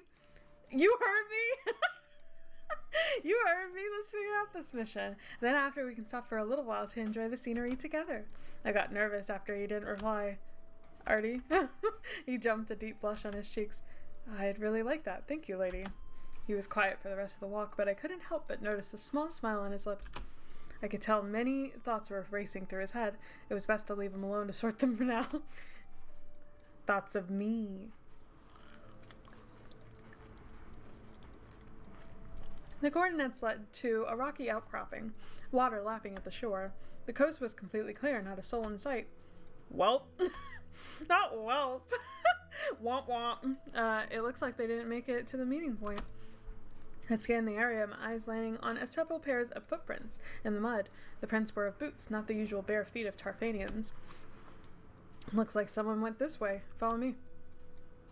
I rushed ahead, stopping occasionally for Artie to catch up. The prints continued past a small cave, heading to the shoreline. Wait. Artie stopped me, calling me back. Tarfanian prints led into the cave. The webbed footprints were impossible to mistake. They must have hidden within. Let's go. Dude, I'm so scared of caves. Like, on a real note, like, I don't fuck with nothing that's in a cave. Not a damn thing. I called into the cave first before going in. Once again, we were met with nothing. A note lay off to the side, stabbed through with a dagger crafted from fish bones. To whoever finds this, we escaped an attack. We landed on the shore only to be found by pirates. Coral was gravely wounded, passing before we could escape. His body is still with the boat. Please return his remains to the sea if found. We will avenge him and take care of the pirates once we regroup. Report to Ivy that we will check in soon. Ivy. Castanov's code name to be used in messages. They left. Lost one man with their boat. Why the hell would Tarfanians need a boat? Cargo transport, probably? Best way to cover up why they need to leave their kingdom. Artie nodded. He knew how strict the borders were now, after his father discovered traitors within his own kingdom, one being his own son. They're going after pirates now, but they're alive. They asked us to check on the boat wreck. Did they mention where it is? Perhaps there are more clues. The shoreline. Looks like we'll be seeing the ocean more than you thought. Oceanside Day! Yeah! I'm gonna be so real. I don't remember any of this part. Like, so far, I think I've remembered most things, but this part completely has escaped me. We followed the multiple sets of footprints until we happened upon a small canoe. A Tarfanian man lay beside it, gravely wounded. Help! He gasped out, reaching towards us. Shit, he's still alive. We ran to him, flipping him over in the sand. Are you Coral? He nodded, fading in and out of consciousness. Hold him still, I have a poultice to help. Artie shook a glass bottle, dumping the contents of Moral's wound. A large gash leaped across his chest. The man screamed. Then finally calmed. His eyes became clearer. What happened here? We're with Ivy.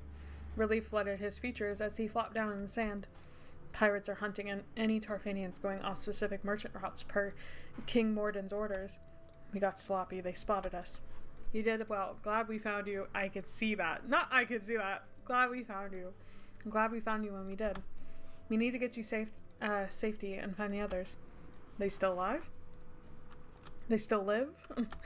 He leaned up quickly in shock, a groan escaping him. As far as we know, there was a cave they hid out in nearby. I'm just like waving my peach around. Let's take them there to rest. Then we can find wherever these pirates are.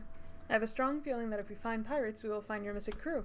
Coral nodded, taking a deep breath before standing with some assistance on our part. We led him back to the cave, taking him deep enough where we were sure nobody would spot him. Please, save my friends. Artie gave him a reassuring smile, taking one of his webbed hands in his. I can make no promises, but we will do our best. That was enough for Coral. He relaxed against the cool wall, closing his eyes. Nighty-night. Artie and I exited the cave, looking to each other for guidance. I'm sure their hideout isn't far. They must have left from the shoreline. Let's see if there are more prints to follow. The prints were mingled together. The signs of struggle were clear. That whistle? Focused hard, finally spotting a few pairs of booted footprints leading into the forest. This way. I bolted through the trees, Artie following on my heels.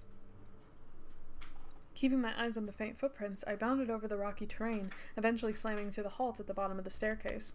A large arc hung overhead. This has to be their hideout. Artie took a few deep breaths, calming down his adrenaline. Be careful, we don't want to alarm them of our presence.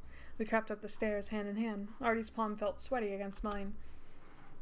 The pirates were gathered around a dilapidated stone building, laughing and cheering with each other. Look at that damn fish. Soon enough they're going to be dried out. Ugly pirate, uglier pirate. I love. Maybe we can roast them over the fire tonight. Plenty of meat on them. Artie and I looked at each other. He waited for a signal. Give me a moment, Artie. Fishman about to die, meanwhile. I drew my dagger and crouched down. Go in loud, go in quiet. Nah, well, I'll save. Let's go in loud, because that's funnier. I let out a yell akin to a war cry. Adrenaline pumped through my veins. Attack the No, let's run for the hostages. I bolted for the hostages, doing my best to dodge the pirates' weapons slashing in my direction.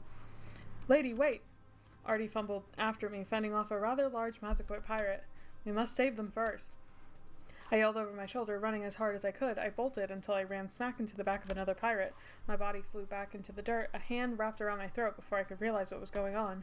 My eyes shot around, looking for my companion. Artie was in a similar predicament, face down in the dirt, a pirate pinning his arm. Oh god, did we get the bat? The air of the battle died out. I struggled against my captor, only to have him squeeze harder against my windpipe. Look at here, the fucker's the crown prince. Seriously, you're right, got the eyes and everything. Screw them, fish people. Imagine what the king will pay us for these two traitors. I don't know what accent this is. Clear out the useless ones. We need the rope to tie these two up. It's like a very weak, watered-down Australian accent. I started hyperventilating, flopping uselessly on the ground, like a fish. The sickening squelch of a sword and skin was seared into my mind. I tried to ignore the screams coming from the hostages. We failed our mission. Oh no! Oh no! We failed the rebellion. It's because I went in loud. I blacked out, only coming to later that night. Oh no! Was that supposed to happen? I actually can't remember. I thought I just failed. Artie and I were bound together, slumped against a rock pillar. Lady, you failed. We're dead. We're in the afterlife. He whispered quietly, nudging his head against my temples. Art? We have to get out of here. I nodded, a blooming migraine stifling my senses. How do you propose we do that? I looked down, our bodies completely tied up, only leaving our necks and hands free. Time to think. The good news is that they don't plan to kill us. Bad news is, they're getting ready to contact my father. Yeah. I sighed deeply, leaning to rest my head onto Artie. Hey, check on the prisoners, see if they're up yet. We both shut our eyes, pretending to be still unconscious. Must have done a real number on them. Boss still out.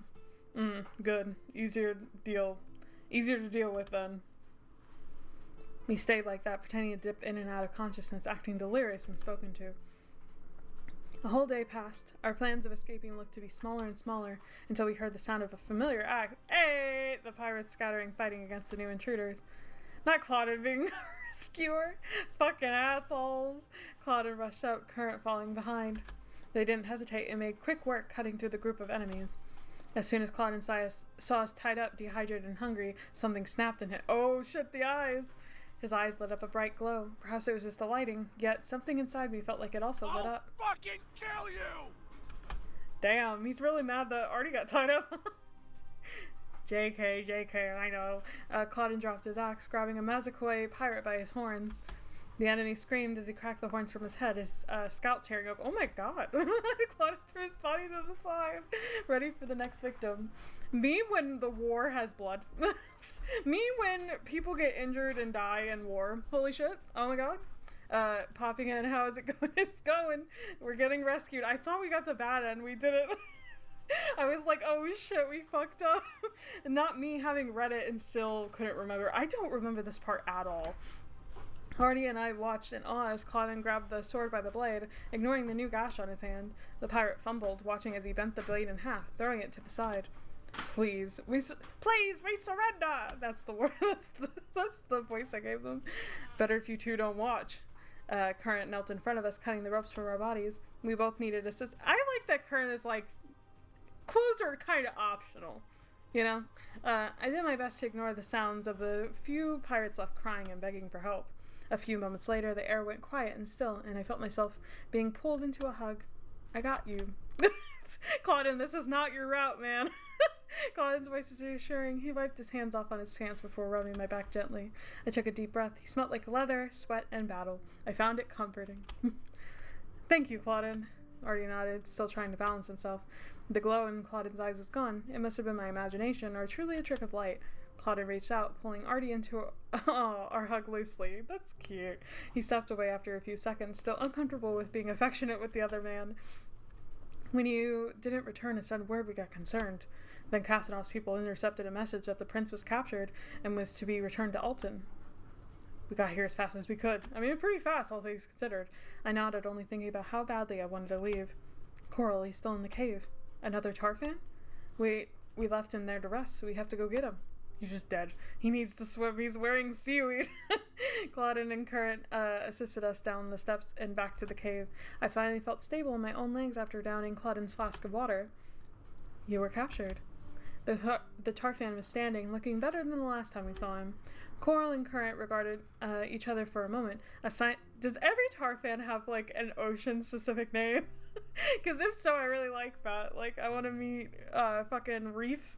I want to meet fucking other ocean word. I was really thinking there. Wave. They're ocean people. Oh, I mean, yeah, like, I don't know. Maybe it was like a joke. Like, you could have thought of better ones where you're just like, nah, it's good. Ocean people, you know. Hey, I like it. It's something I would have done. The hostages are dead. We must report to Ivy. Okay. Nobody argued. A somber air floated between us all. We walked back along the shore, Claudine lingering nearby. I walked beside Artie, who had been silent. I'm sorry we never got to experience the ocean together properly. Don't apologize. I'm sorry we failed our mission. I mean, it wasn't your fault. I went in loud and just did stupid shit. I nodded, unsure of how to continue the conversation. We arrived in Kedarn, heading straight for Kastanov's office. Current took Coral with him, insisting he see a doctor before returning to Tarfan. Kastanov was busy looking over some papers as we entered the room. You're back! He dropped what he was doing, concern evident on his face. I'm glad to see you in one piece, but the mission... Artie and I both shook our heads. We saved a Tarfan named Coral, but the information you seek was lost. The other hostages may have been able to recall it, but they were executed. Kastanov sighed, rubbing his face. It's fine, no problem. You're alive, and that is what matters. Thank you for saving them, Claudin. I assume Kern is caring for our Tarfan spy? We nodded in unison. I will have Eleanor deliver my thanks to him later then. Please, go rest. You look like you need it. You look awful. Kastanov kept Claudin asking him for further debrief on the situation. I exited the room with Artie, inviting him back to my room for some peace and quiet. We sat beside each other on my bed, the post-mission fatigue plaguing us both. I was surprised he agreed so readily to come back with me. Flashbacks to the night we shared on the bed kept plaguing my mind. Part of me longed for that again. Being around him was nice. I never expected to grow so close to him so quickly, but I found peace when we were together. Despite being tired, we stayed up late to chat about any and everything. A couple of weeks passed without incident. At first I was thankful for the time to relax, but soon boredom had plagued both Artie and I. Let's just go see if there's something else for us to do, maybe even just a scouting mission. Have patience, we will be called upon when it is our time. Besides, it's nighttime.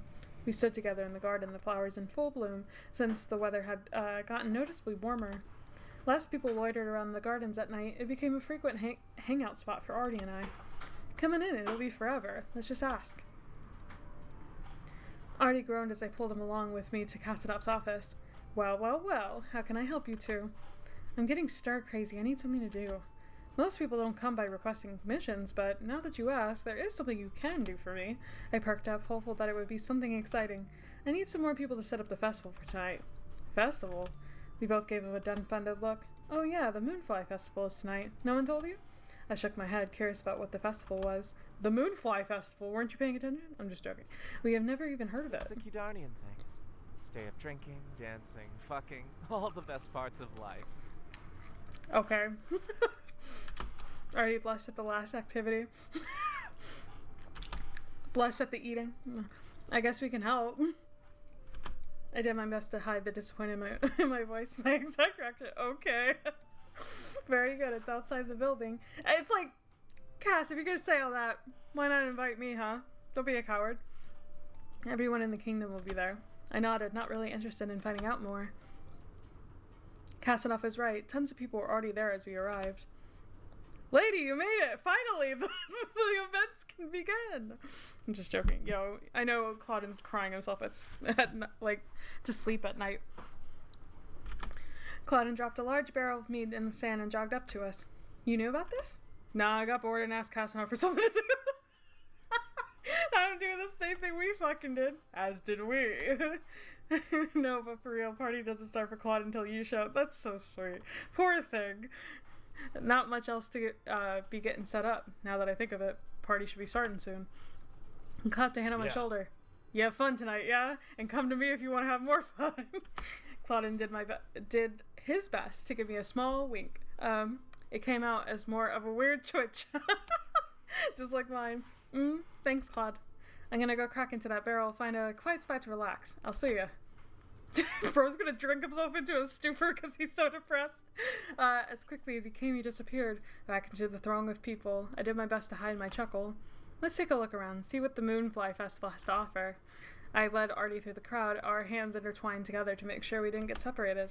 We browsed the many tables full of food and drink, deciding on sampling a little bit of everything. Soon, the party really livened up. People were dancing everywhere, the music jovial and upbeat. A fruit pie eating competition had spectators yelling in excitement. I was just about to fucking say it.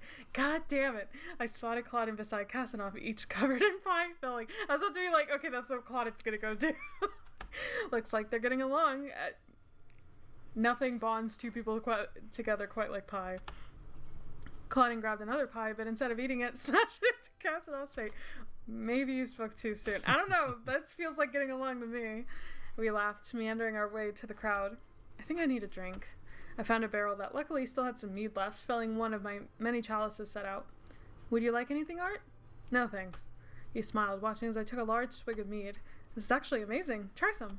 I handed the glass to him, waiting for him to take a sip. I expected for him to spin the glass, finding a spot to sip from where my mouth didn't touch. Disgusting. Artie placed his lips on the same spot where mine was previously, sipping the sweet liquid. Classic move. Delicious. Yeah, I bet. How you like that peach taste, huh?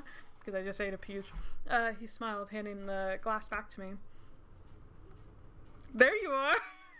I made this. I'll save it for the VOD, but I made a joke about Claudin just showing up over and over again on the route.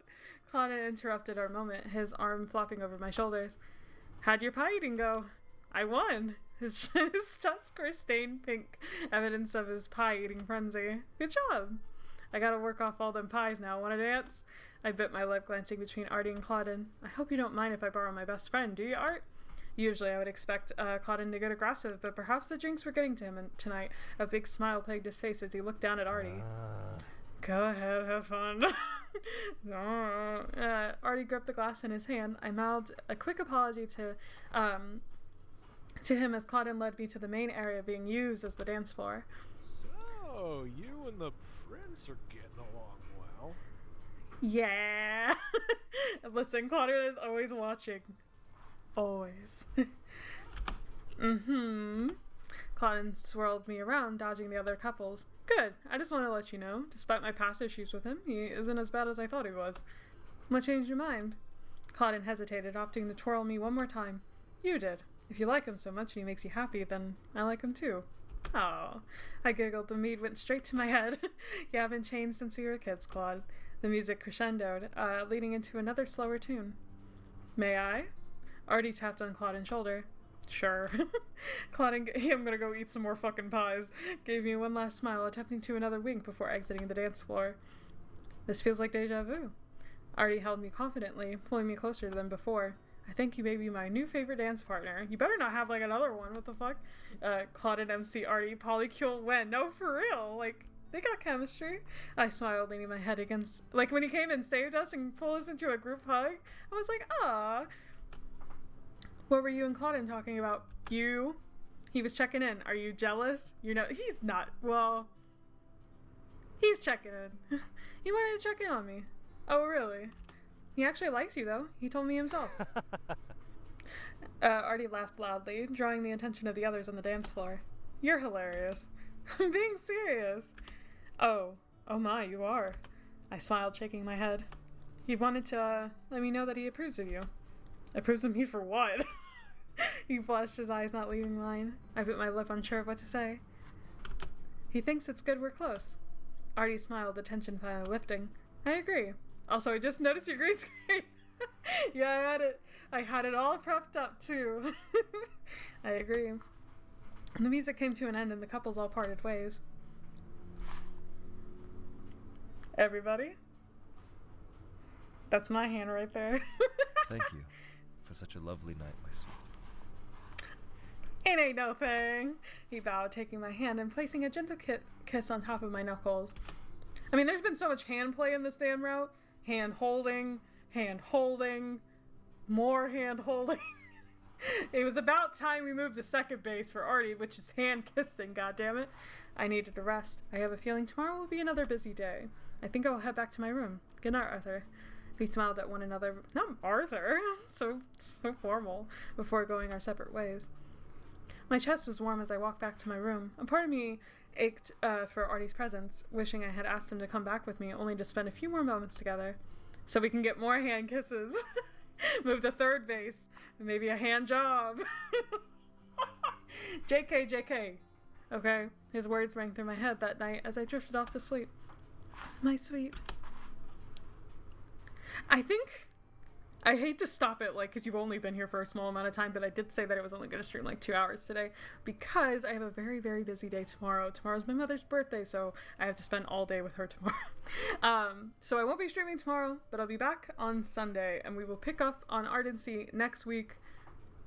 I'm trying to remember what day I said. I think on Saturday next week is when that'll be our new Ardency slot for the rest of the weeks. And I'll probably do it during the day because I get so tired at night. I forgot how hard it is to stream at night.